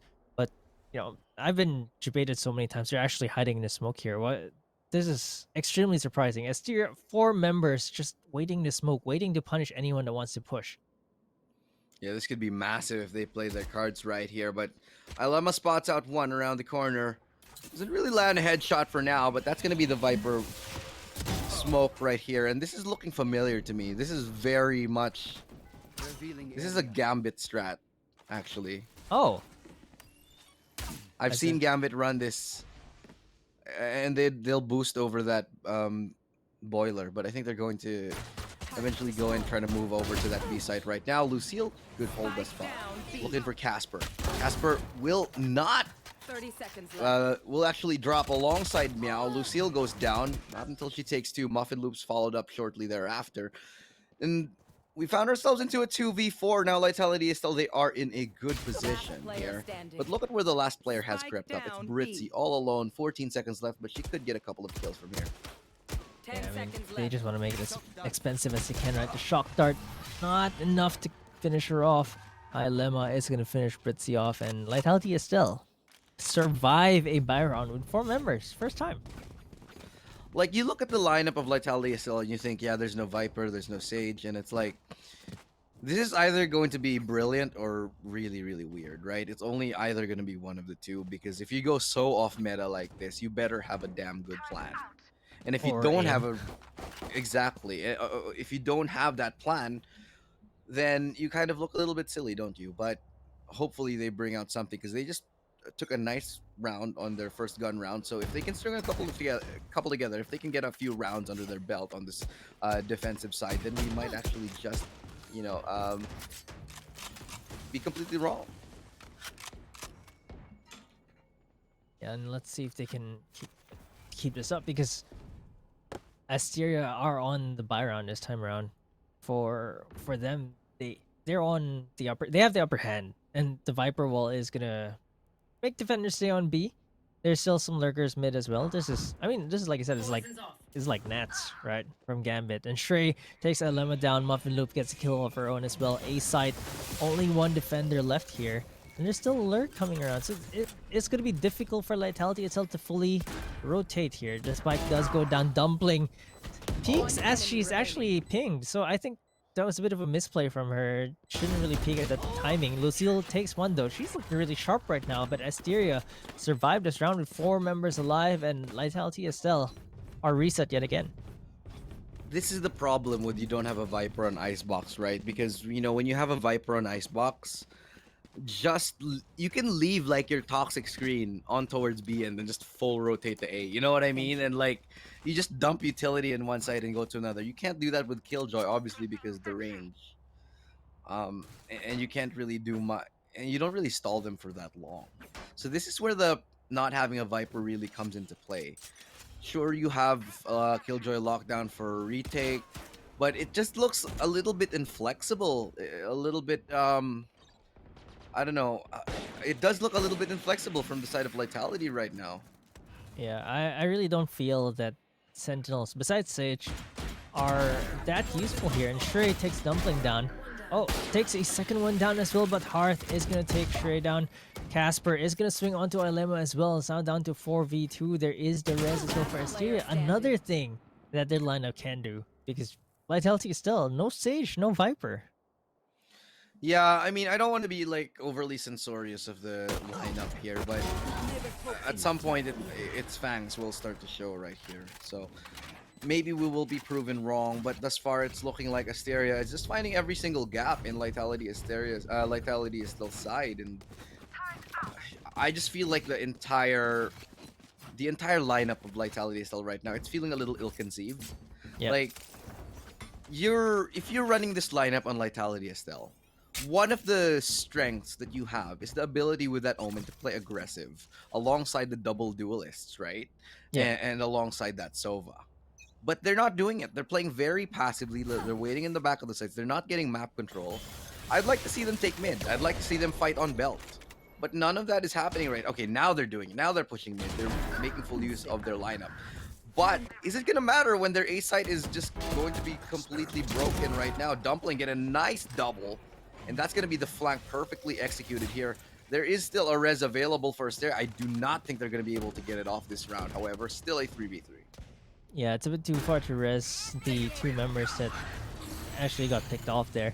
There's the defender Killjoy lockdown being committed as well, but this is an opportunity for a res here. Oh, they're going Muffaloo for takes it. one down, uses his miss, is probably gonna get caught. There's the res For the onto Shrey. lineup? Oh, do they have the lineups for this? If she has the lineup, I think they easily deny this. There's just spray onto the smoke. Lucille is getting really low right now. Is it? No, it's No. not really completely there, but she's discouraged off of the spike anyway. There's the snake bite coming down. Dumpling only with 70 HP left remaining. She's gonna try to sneak this, but someone is already on top, and Meow 16k gets it.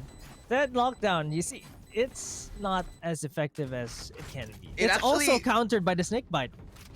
Exactly, and you know that lockdown. Let them res. It the let them Viper. res. Yeah, because of the fact that I don't Lightality have a Estelle. choice. Lightality Estelle were waiting for the timing of the lockdown to go in. And during this time, Asteria's like, yeah, okay, you know what? Fine. We're going to go back. We're Yeah. going to go for this res. We're going to play it we're going to get the Viper up, the utility player, throw out that snake bite. That's Yeah. exactly what they do. And it buys so much time. It buys so much time that Asteria just sit back. They don't even have to take that many duels. They peak 2 people and the rest was history. Yeah, I mean, I don't normally feel agent lineups are that important if you're hitting your shots, but I think on a map like Icebox, you can clearly see the agent difference here. Just everything that a Viper lets you do, like this one. She's effective because she can put the wall down and still watch the flank from afar. They don't need a Killjoy, they don't need a Sentinel for that. Spike planted. And it's so effective. There's 0 flanks right now because she's watching the back. They are, in fact, going for that B site with haste, with impetus, with speed, and it looks like that speed will be enough. They've barged their way in here.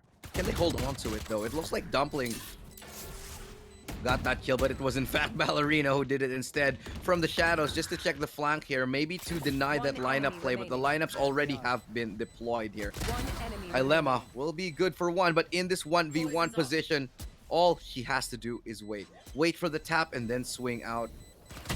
No more time. Doesn't matter. In the end, Shrey, she just wins this 6-1. And Asteria, they're looking very much like they're going to take us into a 3-1. Yeah, I mean, we've harped on it so many times, but this lineup is not doing well for them, right? Like you mentioned, if you're gonna run the Omen, at least you need a purpose with it, right? You don't choose it just because it's your comfort Yeah. pick. But she's not using the Shrouded Step to get into aggressive positions. She's not going up. There's so many places to go up in. You can go up in A screens for an off angle. You can go up on tube with the help of someone. You can go up on B as well. There's just so many ways to do it, and you're just playing Omen like Brimstroke. Brimstone. Brimstone. Brimstroke. A little bit of a different game leaking out into it, but yeah, I do see what you mean. Like we said earlier, if you're gonna be playing that Omen, you gotta be taking those fights like this. I like this a little bit more here. Dumplings getting close, getting aggressive, especially because there is no anti-flank on Asteria's side. This is something that they could be exploiting. They could be going for those fast flanks since there's no Cypher, there's no Killjoy, but instead they're just going to bypass each other completely, which makes it so difficult. Yeah, but Meow 16k dying there is actually pretty dangerous because Asteria, okay, they're using this Viper's Pit, which actually covers a lot of ground on Kitchen, and they're gonna be planting on top of the nest in the middle. But this seems difficult still. It's a 3v5 right now. Asteria can kind of still hold this. That 1 kill is important. Now it's down to a 3v4. There's a I lot of love this. outplay, a room for outplay here, right? Look Like how- the spike is open. And look at this beautiful Viper's Pit right there. This is deliberate. The way that they play it like this, it's for a purpose. They know that they can't control kitchen, and they look at the Shrey is just dipping, ducking, and weaving, and knowing which fights to take, playing around and outside of her Viper's Pit. Masterful. There's just such purpose to whatever they're doing, such value of every single piece of utility that we're not seeing on the other side. That Viper Spit is really nasty. Like, the reason why it's shaped like that and the spike is planted on top instead of in the pit is for anyone in the pit to be able to just peek out anytime and spray the spike. And that's exactly what Shrey did. She just bobbed in and out of that. She had a whole wall to herself. She could just go in at any point in that wall and come out, pop out at any point there. And that's so effective. 7-1 right now for Asteria, and Lightality, Estelle, they're getting these kills, but they just can't secure the rounds. You know, they're doing well in the kill department, but we know on a map like Icebox that it's all about real estate. You need the map control. You need the not just kill. Oh, that's a shot and a half right there. Sure, okay, you get the kills, fine. Can you close out the round? Can you convert it into wins? The answer has been a no thus far. But Hearth is able to actually take it away and get another kill, bringing us to a 2v2 mid, completely open. Shrey looking to be the linchpin for her team. Now, where do they go from here? They know they have one towards A. They know that they have another towards B as well. So I it's think all about Casper picking their DC'd. poison. No, she didn't. No. She just It's stood all- there for like 10 seconds. Maybe they're thinking about where to go, dude. Okay. They have a res. They can pick up this orb and go for the res, actually. But One Casper, enemy oh remaining. no, turns the wrong way. Spike down, Thinks B. they can get punished from that. 30 Thinks they can seconds actually left. get away with it, but instead it's Dumpling to come out with a punish. 25 seconds left, Shrey from enemy above. 1v1 right now, 23 seconds. Has time to run to A, in fact. If she ran to A, she could have made it actually. But I think she's gonna have to face off Hearth here. She's gonna stick to Spike. Yeah, she took the gamble there. So that's gonna be a second round for Lightality still. But, you know, they get the second round, but even then, they're so far behind that Asteria, even if they lose out here, they're still gonna come into the second half with a lead. Yeah, you know, but still, this is an attacking sided map. I mean, regardless of how you cut it. So, I really think if Asteria do 7-5, if Lightality get a 7-5, even an 8-4, it's still within the realm of possibility to come back from this game. It's still possible. Yep. I mean, it is, but at the same time, I'll just have to say that Lightality haven't been the cleanest on the attacking side. So even though it's an attack-sided map, I'm not entirely confident that they can bring it back if they don't win enough rounds in this first half. Mid presence now being shown by Asteria as they commit 4 members towards it. See what they can go off of. They just wall it instead. And that's going to be their play towards that A site. Dashing in. Villarino is there to deny. Pushing through that smoke. Muffin Loop denies any idea, any notion of them getting closer. But the spike will go down here very, very soonly. They might be able to plant it, but Meow is able to clean up Ilema from the top here. Now they know where the last player is. Britzy able to finish things off with a late flank. And that's going to be 8 rounds already for Asteria. If you're not Yeah, a and good shot today, don't worry. It's There yet are another other reset ways. for Lightality also, by the way. Look at their cash. Like, hardly any is the answer right now. And Asteria... Okay, I think we've seen a 10-2 first half before. When was that? I feel like I've seen a 10-2 first half. And there was a comeback with that. Yeah, we've seen that. You know, on Icebox, it's very, very much possible. Like, Yeah. we've seen... I think what we saw was like 100 Thieves come back on like an 11-1, dude. Oh, that was even more insane. See if they can actually do this, but Lightality, they are on that eco right now. Meow 16k is gonna go up to Nest. Muffin Loop takes Hearth out. And A side is virtually open. It's only a lone killjoy here. They don't really have the guns for this. Doesn't even have a shotgun. I think that's just a classic in her hands. And this spike is going to get planted on Nest. Oh, Lucille is there. Hello? Oh, she doesn't even get the kill. Oh, Where's the classic? no! But Britzy is going to take Ilema and Dumpling down. They do take the Sage down, but it's all up to Bilarino. Only a Spectre in her hands. Her Empress is popped. It is possible. If there's any agent that can do this, it's going to be Reyna on the Empress. Oh, wait, what? Meow 16k dashes forward. That was a mistake from her, but Shrek. I've never seen Jet's dash look like that. That was strange. That was something. That was like a horizontal dash? Yeah. She just dashed forward, I think. Yeah. But it looked really funny because of the gravity. And 9-2 right now, and even now, Hearth can't buy full armor. You know what I think would have actually been really good for Lightality on this map? I think if they started getting ops a little bit earlier on and trying to... Since they love going for duels so much, they might as well... And playing slow on Lightality's side, I would have loved to see them pick up some ops and maybe just shut out the opposition with... you know, but I didn't see any of that. It's just been duels and rifles all day long, and then they refuse to save up for it. Yeah, I think only Hearth really runs the op here. And Lucille gets a kill though. I think that's a good start for Lightality. Let's see if they can hold the onslaught though, because there's already lurkers walking around here. Let's see if they can find more picks for Lightality. Well, Lightality have found their way into a one-man advantage. 2 ultis available. It's gonna be tough. Where the Viper's Pit is available if they wanted to use it. Yeah, they still have the Hunter's Fury as well. So for post plant, it's gonna be pretty good for them first year side. Post plant is gonna be really good, but whether they can get the spike down is another story, right? There's the Viper's Pit being used. Dumpling is playing aggressive here, but there's the slow. The Sage slow orb is actually discouraging Dumpling from pushing in. Has to dip out a little bit. There's the Hunter's Fury being used to counter the lockdown. Doesn't get that much more information though, but they still do have the Viper's Pit up. Shrey gets one down. Asteria are looking lethal here. Another 1-for-1 trade, but Asteria are up 1 yet again. And now they have to go back into the spit. Look, 1 HP left on Dumpling. She can't even step into near that spike because that snake bite is gonna kill them.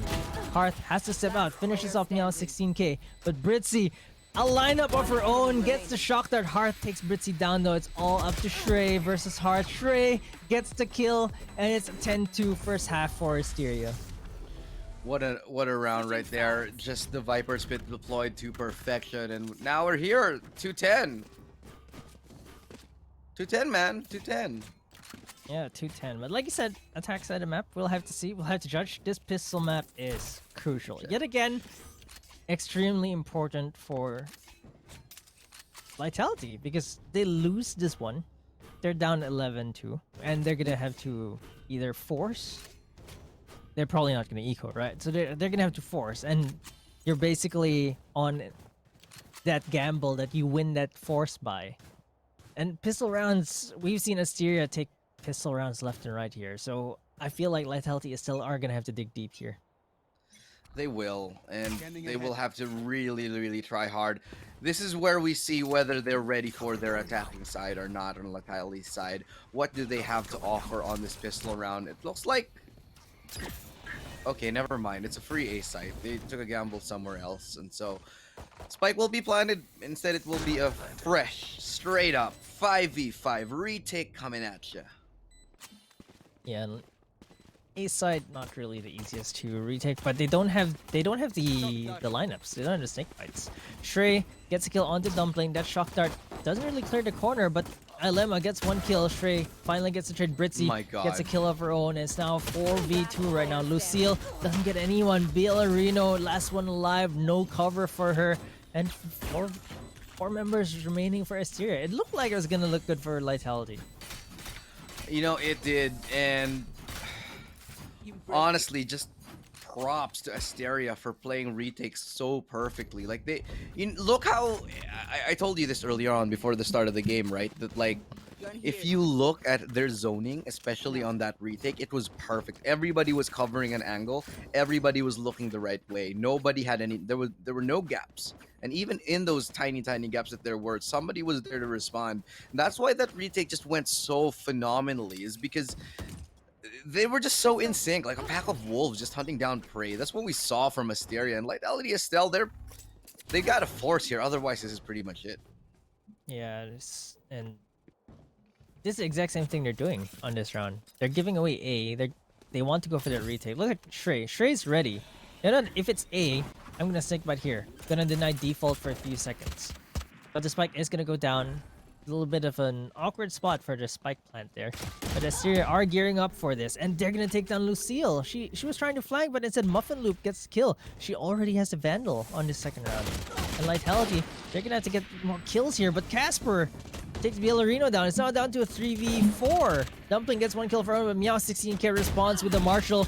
Aggressive push here from Dumpling. Gets to Casper! Switches to the Ghost in time. Is able to get Dumpling. What a heartbreaker there. Dumpling with a great aggressive peek. They're finally being aggressive, but gets denied by a Ghost. And Asteria are now on match point, and they're almost qualified for FSL Elite. Asteria 1 round away from qualifying to FSL Elite. Lightality Estelle have come a long way. They are a team homegrown, very much a team that has started out from virtually nothing and just became an impressive powerhouse all throughout. But just this growth, I think, has just not been enough to come up against, Asteria, a team who have been in the circuit for quite a while. The experience, the individual power, the individual skill of these teams of Asteria has just been proven too difficult to deal with. And with this judge, it could be the nail in the coffin. Can they even deal with Meow right now? Because Meow, 3 bullets left. All she needs is 3. She gets the reload, dashes in, stylish finish, and that's going to be the GG2 players to close out the game. Asteria, they're going to be going ahead, and they're going to be representing their team, their country, their region in the FSL Elite coming up this October. I am absolutely psyched for that. Let's take a look at the stats. Yeah, and like 4 players of Asteria just on top. Britzy has 10 kills, but actually is a little bit lower in the average combat score. I guess less chip damage, more cleaning up there. But look, Asteria, everyone showing up. Muffin Loop with 19, Shrey with 17. The Viper and the Sage really marked so much of a difference here. Icebox, you really need to be prepared. And honestly, if I see this lineup, seeing the lineup from Lightality, I just know they're not ready for this map. Because there's no Viper, there's no Sage. And honestly, like, you can have some off-meta picks and be ready. But this just really screams to me that, we'll try to take the duels, we'll try to fights, but we're not ready for Icebox. More important than the actual final score. Lots of good, nice words exchanged by by Lightality Estelle. Wishing luck. Good luck to Elite. Good luck to you guys in Elite. Hoping for the best. Obviously, you saw that in the chat, and of course, this is all what it's all about. Women supporting women. Everything that we need in the scene, in the world, in fact, and just case in point. What we need is more support from everybody, and this is exactly it. The sportsmanship coming up from these ladies, just absolutely phenomenal. Now, unfortunately, it was a 3-1. Going back into the game itself, Quack predicted it correctly. I was way off. You were pretty close. Well, I mean, look, if we average out your 3-2 with my 3-0, it's a 3-1. Yeah, so sure. I'd say we were right. Okay, I'll take it. Copium. Smile and nod. Smile and nod. Yes. We were. Well, I mean, there's 2 of us, right? Yeah. For a reason. We average each other out and we complement each other. And in this case, if we just complement our scores and average it out, we are correct. Okay, yeah, because more than anything, I'm average. Anyway, going back into it. I love that reaction. So, well, it has been an amazing day, but we have to sign off. We will leave you in the very capable hands of, the panel. I think we've got a very special. It's gonna be Tanya with an interview. Tanya? Is it Tanya who's interviewing today?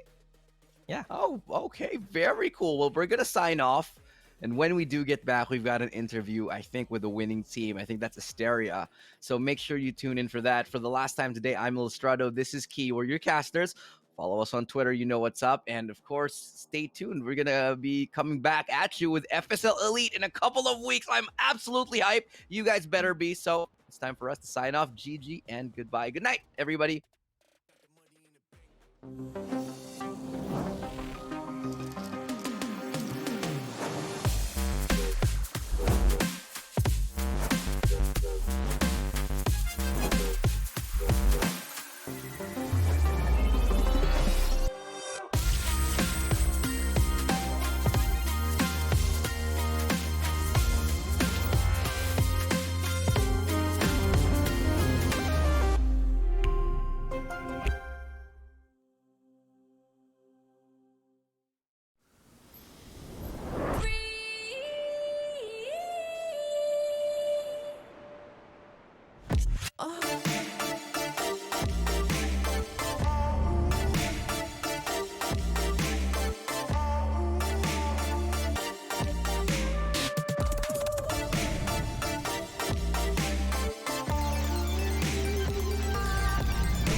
The money in the bank.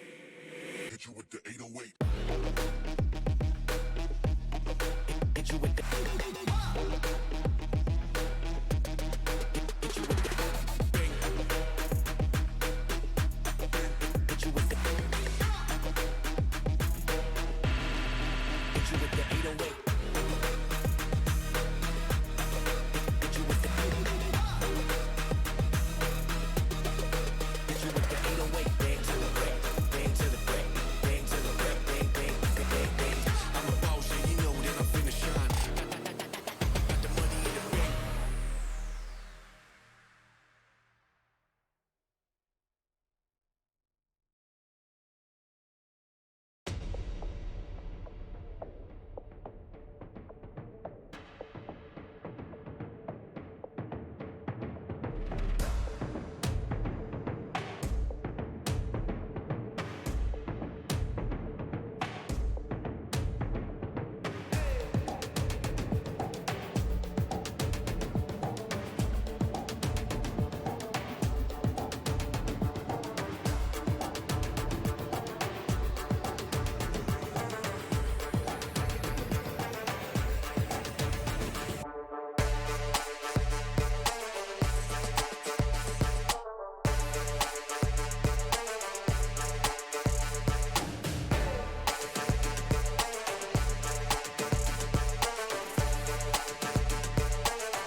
Mid, maybe that's the only place they can, but look, it's fortified. It is held, and Hearth found a third.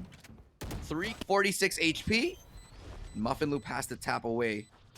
Fake pistol shot, but now she's got to stick it onto half at least. Doesn't get allowed to it, and Lightality is still by themselves a lifeline. Coming back, especially if you give them the Spectre's Oh, this defensive flank. side. Oh my god, Muffin Loop! How is she allowed to do that? She gets two! Absolutely no. Land a shot onto Biel, and that's a beautifully timed shot. The swing out yet again from Muffin Loop, finding a double, not finding a triple just yet. But the time is taken away. Swaps to the rifle, Hunter's Fury to delay the plant even longer. Muffin Loop is on a tear, and she finds a triple kill here for Asteria. But now she's the only one left standing. Could be swung out on Muffin Loop with 4. Muffin Loop with no more time, and she's gonna get the ace, but can she get the time? And she does! She halved it! Muffin try to get back onto site after going for that aggressive peek towards heaven. Be a lockdown as well. Will be deployed as well by the defenders. Hearth is looking for more, looking to deny it though, but will get shot from the back. Can't destroy the lockdown, looking to go for it, but instead, it's gonna be the other way around. The Cosmic Divide. Plus that, I don't think they heard it. I don't think they heard it. think She it's can done. stick it. This is GG, just off the back of a Cosmic Divide that they had no... Onto Seal. Could go for this 2v2 right now, but won't check that corner. And then the Muffin Loop is starting to put more nails in the coffin. Oh, that's another one, and it's all down to Dumpling. I don't really see her doing this 1v5, especially with a Spectre. Does get one, still pretty healthy. Oh, gets a second as well. She has the res right now, but she's gonna face Britzy, and she gets executed. 13 to 5. Arm on there, so she knows that people are coming in, but there's a headshot from Shrey. Oh, nearly dodges that shocker. Oh, no! The second not one! dodge, The the second one finds two! For Asteria and Lightality, gonna have to be pretty clean on this retake to bring a lot of guns over. There's a smoke popping out. Casper gets one. Good for the second as well, and it's already expensive down to a 2v2 right now. And Britzy with the Spectre. It hasn't proven too difficult to deal with, and with this judge, it could be the nail in the coffin. Can they even deal with Meow right now? Because Meow, 3 bullets left. All she needs is 3. She gets the reload, dashes in, stylish finish, and that's gonna be the GG2 players to close out the game. Welcome back, everyone, to the VCT Game Changers FSL Wildcard Playoffs. We are here at our final segment. I'm Tanya May, and I am joined here, as you see, by a brand new face. We are going to speak to Shreya of Asteria, who have just locked in their slot for FSL Elite. Shreya, welcome and congratulations. Well, thank you so much for the warm welcome. I really do appreciate that. Just such a huge opportunity for us to, be participating. It's been such a long run for us as well throughout the multiple tournaments. So yeah, I mean, I could call it a euphoric moment for us right now. Yeah, you were just mentioning to me that the team lost all their points, right? Even though you've been around for all the opens, you've been striving so hard. And everyone, for the storyline of Asteria coming in here really was, this is your last chance, and there was so much pressure. And you guys lost to Mad Army 3-1 yesterday, and you had to come back up to fight again for your spot today. What went on behind the scenes? How did the team reset after that loss? I definitely think that the late night bonding session really helped a lot, because we pretty much were having a flawless run throughout not only the qualifiers as well as the playoffs until Mad Army's game, and it was kind of a shocker for us, because even with such an amazing run throughout, we made these small errors that kind of pushed us back and couldn't get us through the first round. But either way, I think mostly it was just the fact that we all got together on Discord, started watching VODs, going through, laughing, having a good time, and just forgiving the mistakes that have happened, because we can't be too harsh on ourselves. We have a last chance to qualify for Elite, which is kind of like all our dreams right now. So that mental reset was mostly just bonding with each other, having a good time, talking it out, and well, the rest is history, because today we made it. You really did, and so many fans were cheering you on. Now, speaking about losses, when Asteria plays like today, especially when the casters were watching you and talking about it, it seems like every time you have a timeout, something changes. I think it was on Split on the second map where you suddenly had a timeout, you were trailing, and then you won 11 rounds in a row, and then you claimed the map. I mean, everyone's just really curious, what goes on during that timeout. Well, I would just say props to our coach mostly, because whenever he actually has his game open all the time and he keeps a close eye on the score lines, and the minute he sees something's going here and there, he's gonna tell us, take a timeout, take a breather, figure out what's going wrong. Because usually what happens is that it's very common for players to get a little overhyped, overexcited, getting fumbled with the plays they want to make. And that's something that happens to not just our team, but would probably happen to every team out there. So taking a timeout to reset and to just take a breather, talk to each other about what's wrong and what we can do better is pretty much all that happens. I wish there was more to that, because really timeouts, I think, just work their magic trick. They stop the momentum of the opponents and they give us time to rebuild what we have in mind. So yeah, that's about it. Has your coach said anything like very inspirational, or it really is more of a mental timeout? I guess it's a bit of both. He is, one of those coaches who does he's like a BM king in my opinion. So he trash talks the opponents to the end of eternity, and he says, "You guys are better. You guys got this. We're taking this home." That's about it. End of the That's deal. hilarious. And it's just funny because somehow him trash talking about the opponents just makes us more hyped. And then we start, we build up, and then the thing pronounces where we're like, okay guys, let's do this, and this is our plan. And then we're like, oh, we're gonna wreck them now, let's go. And then pretty much that's what happens in our timeouts anyways. And our coach is basically, his inspirational words and motivational words per se are just BMing the opponents. That's not what I expected, especially after what Illustrator was saying. He thought that coach comes in and says something life changing, but wow, I mean, being motivated, goes every way. Whatever works, and being hyped is really important, and the confidence that I think you girls get after the timeout. Um, I mean, not to mention, Asteria as well on the go when you're in game, you tend to be known for making a lot of adaptive mid-round kind of decisions where you tend to fake, or you make decisions based on what's going on in the situation. Is it all you, as the IGL? I think that's kind of a tough one, because I do like to give the initial framework of what's going to happen in the beginning of the round. And of course, I give a lot of freedom to my teammates. So at times when I feel like that, maybe, for example, maybe my duelist could position themselves in a better way than what I'm telling them to do, I let them do that, and I give them full freedom to do whatever they think is right.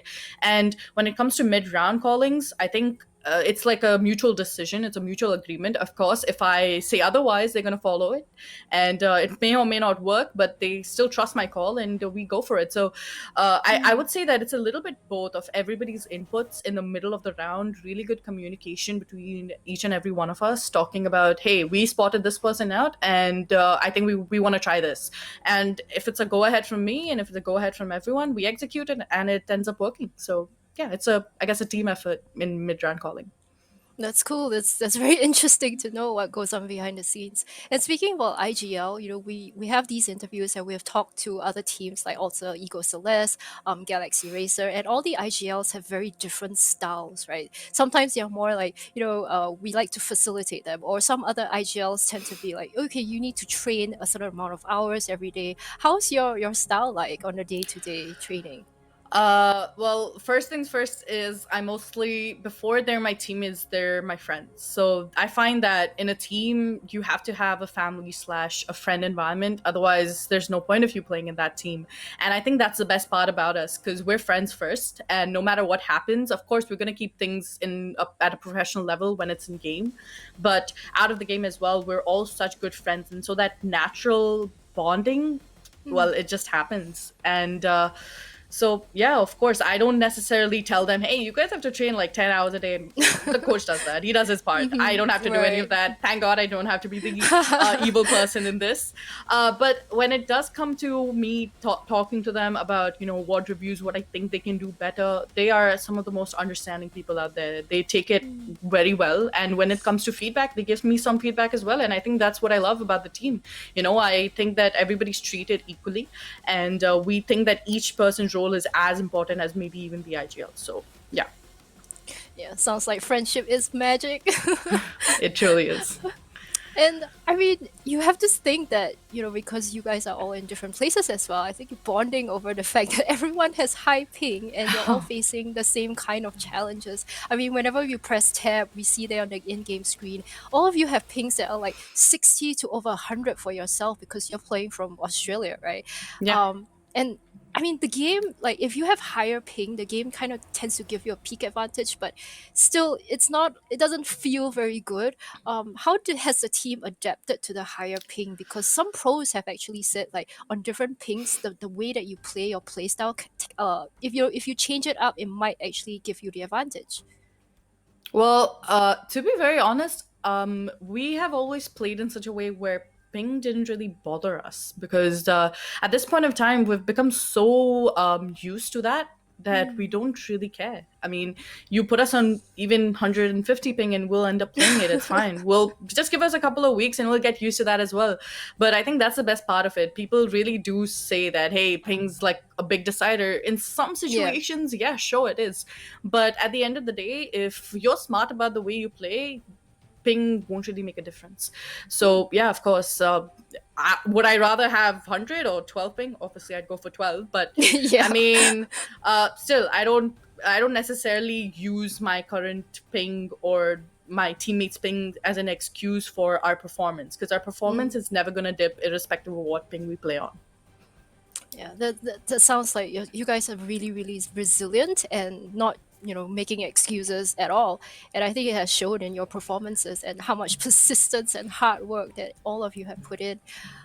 Speaking of which, Muffin Loop is one person who has changed roles as well in this competition. She went from controller to duelist, and suddenly she's put on incredible performances in this wild card. How was the transition like, and how did the team kind of help her into it? Well, honestly, that is something that I wanted her to move on to for a really, really okay. long time. That girl's cracked. I mean, have you seen her aim? She almost hit, I think Yeah. she hit a 30 bomb today, and she's and an unstoppable. ace and an all ace. sorts of things. She's amazing. And more than that, she's my friend. So I duo queue with her all the time during com grind sessions and all of that fun stuff. She is definitely one of the best players, and to give her a role that she's truly comfortable with is what I think is my job as an IGL, because up to some extent I feel like I have a little bit of control of who plays what. And so I've been wanting to move her over towards a duelist role a very, very long time ago, but unfortunately we couldn't make that happen because, well, we didn't necessarily have the opportunity to do so. But once our team got a revamp in terms of the players and the new people came in, I think that was possibly the best decision we ever took, because all the players got to play their role. Obviously Muffin went on to the duelist and she is just crazy on it as always. Insane. And as well as my other teammates, I mean, Meow, she does that flexible thing. Kiki, Britzy, she also does her own thing. I mean, she plays mostly initiator, but she just rocks at that support role. And Casper, I mean, she plays Astra like it's a duelist, so I don't have to worry about anything. I trust these girls 100% to pull off whatever role I put them on, but I'd rather have them on the role they are right now, and they're doing really well. So I would say it was a pretty natural transition. Yeah. And it does reflect so in the game. And I mean, just to remind everyone, all of you are from South Asia or you play from Australia, and this is FSL Southeast Asia, right? VCT Game Changers Southeast Asia FSL. Yeah. And you girls chose to come into this competition, even though you have a ping disadvantage. What does it mean for you to finally qualify for Elite? That you don't need 12 ping to win games. A lot of Stick people it into everyone's faces. I mean, everybody's been like, oh my god, if you guys had 12 ping, no, we can still win without the 12 ping. We just need to work as a team. And I think that's one thing that people forget about is that, yeah, sure, I could maybe hit a couple of more crispier shots, but that's not going to change the fact that, hey, we won most of our games on teamwork and coordination. A person on 12 ping can be an all-out aimer, but it won't really matter if their other teammates are doing nothing, and there's no coordination between them. So, yeah. Absolutely. And what are you going to be doing now from now until Elite? So I guess from now until Elite, well, first of all, we're gonna party because it's been one hell of a ride to actually qualify for Elite. And after that, obviously, we're gonna get back to practicing. We're gonna have, I'm pretty sure our coach has some pretty interesting surprises up his sleeve on what we might end up playing in Elite. So it's gonna be new comms, new meta, new everything, and it's gonna be. It should be pretty fun to see what we're going to be playing as well. So I can't wait to get Elite started and hopefully win this one out. So which team are you looking forward to play at Elite? I have to ask this. Galaxy Racer, for sure. Oh. Mostly because I hit a 40k against them on Haven, and that one moment has been ingrained onto my brain. And I don't know what happens, but this time my main goal is going to be to get GXR, man. I mean, we've gone up against them a couple of times, but every time it's been like fate just hasn't been with us. Hopefully this time, though. Hopefully. Yeah, hopefully.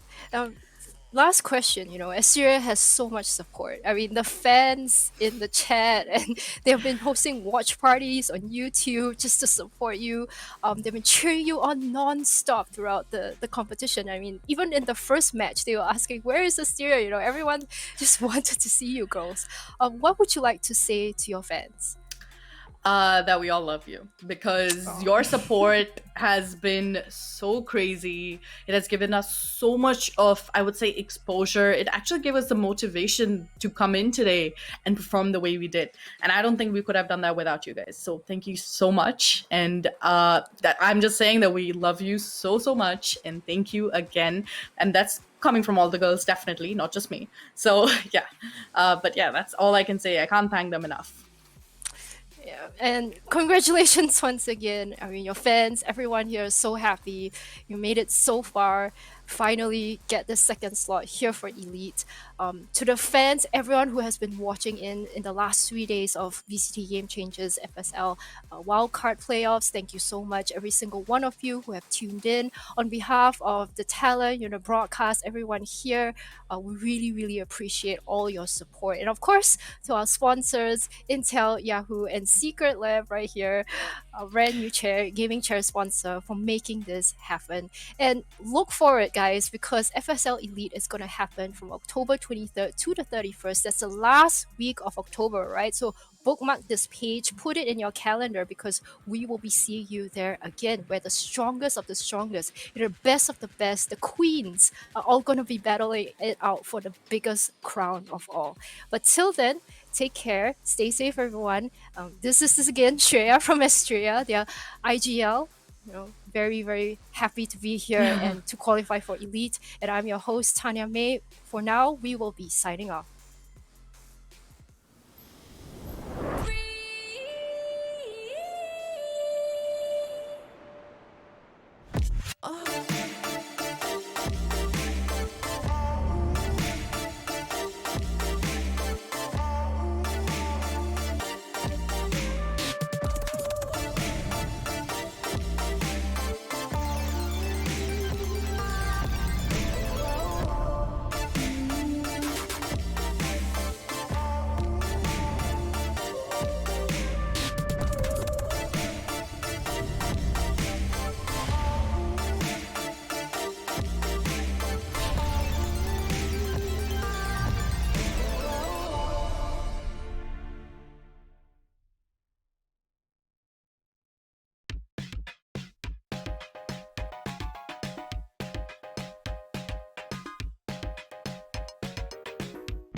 we'd like to thank Intel for believing in us and supporting women in the gaming community. The new core and graphics architectures of the 11th gen Intel Core processors elevate laptop and desktop gaming performance for all types of gamers, from the overclockable K processor line for desktops to the U processor line with integrated graphics. Intel has a product for the hardcore PC gamer and streamer, as well as the gamer on the go.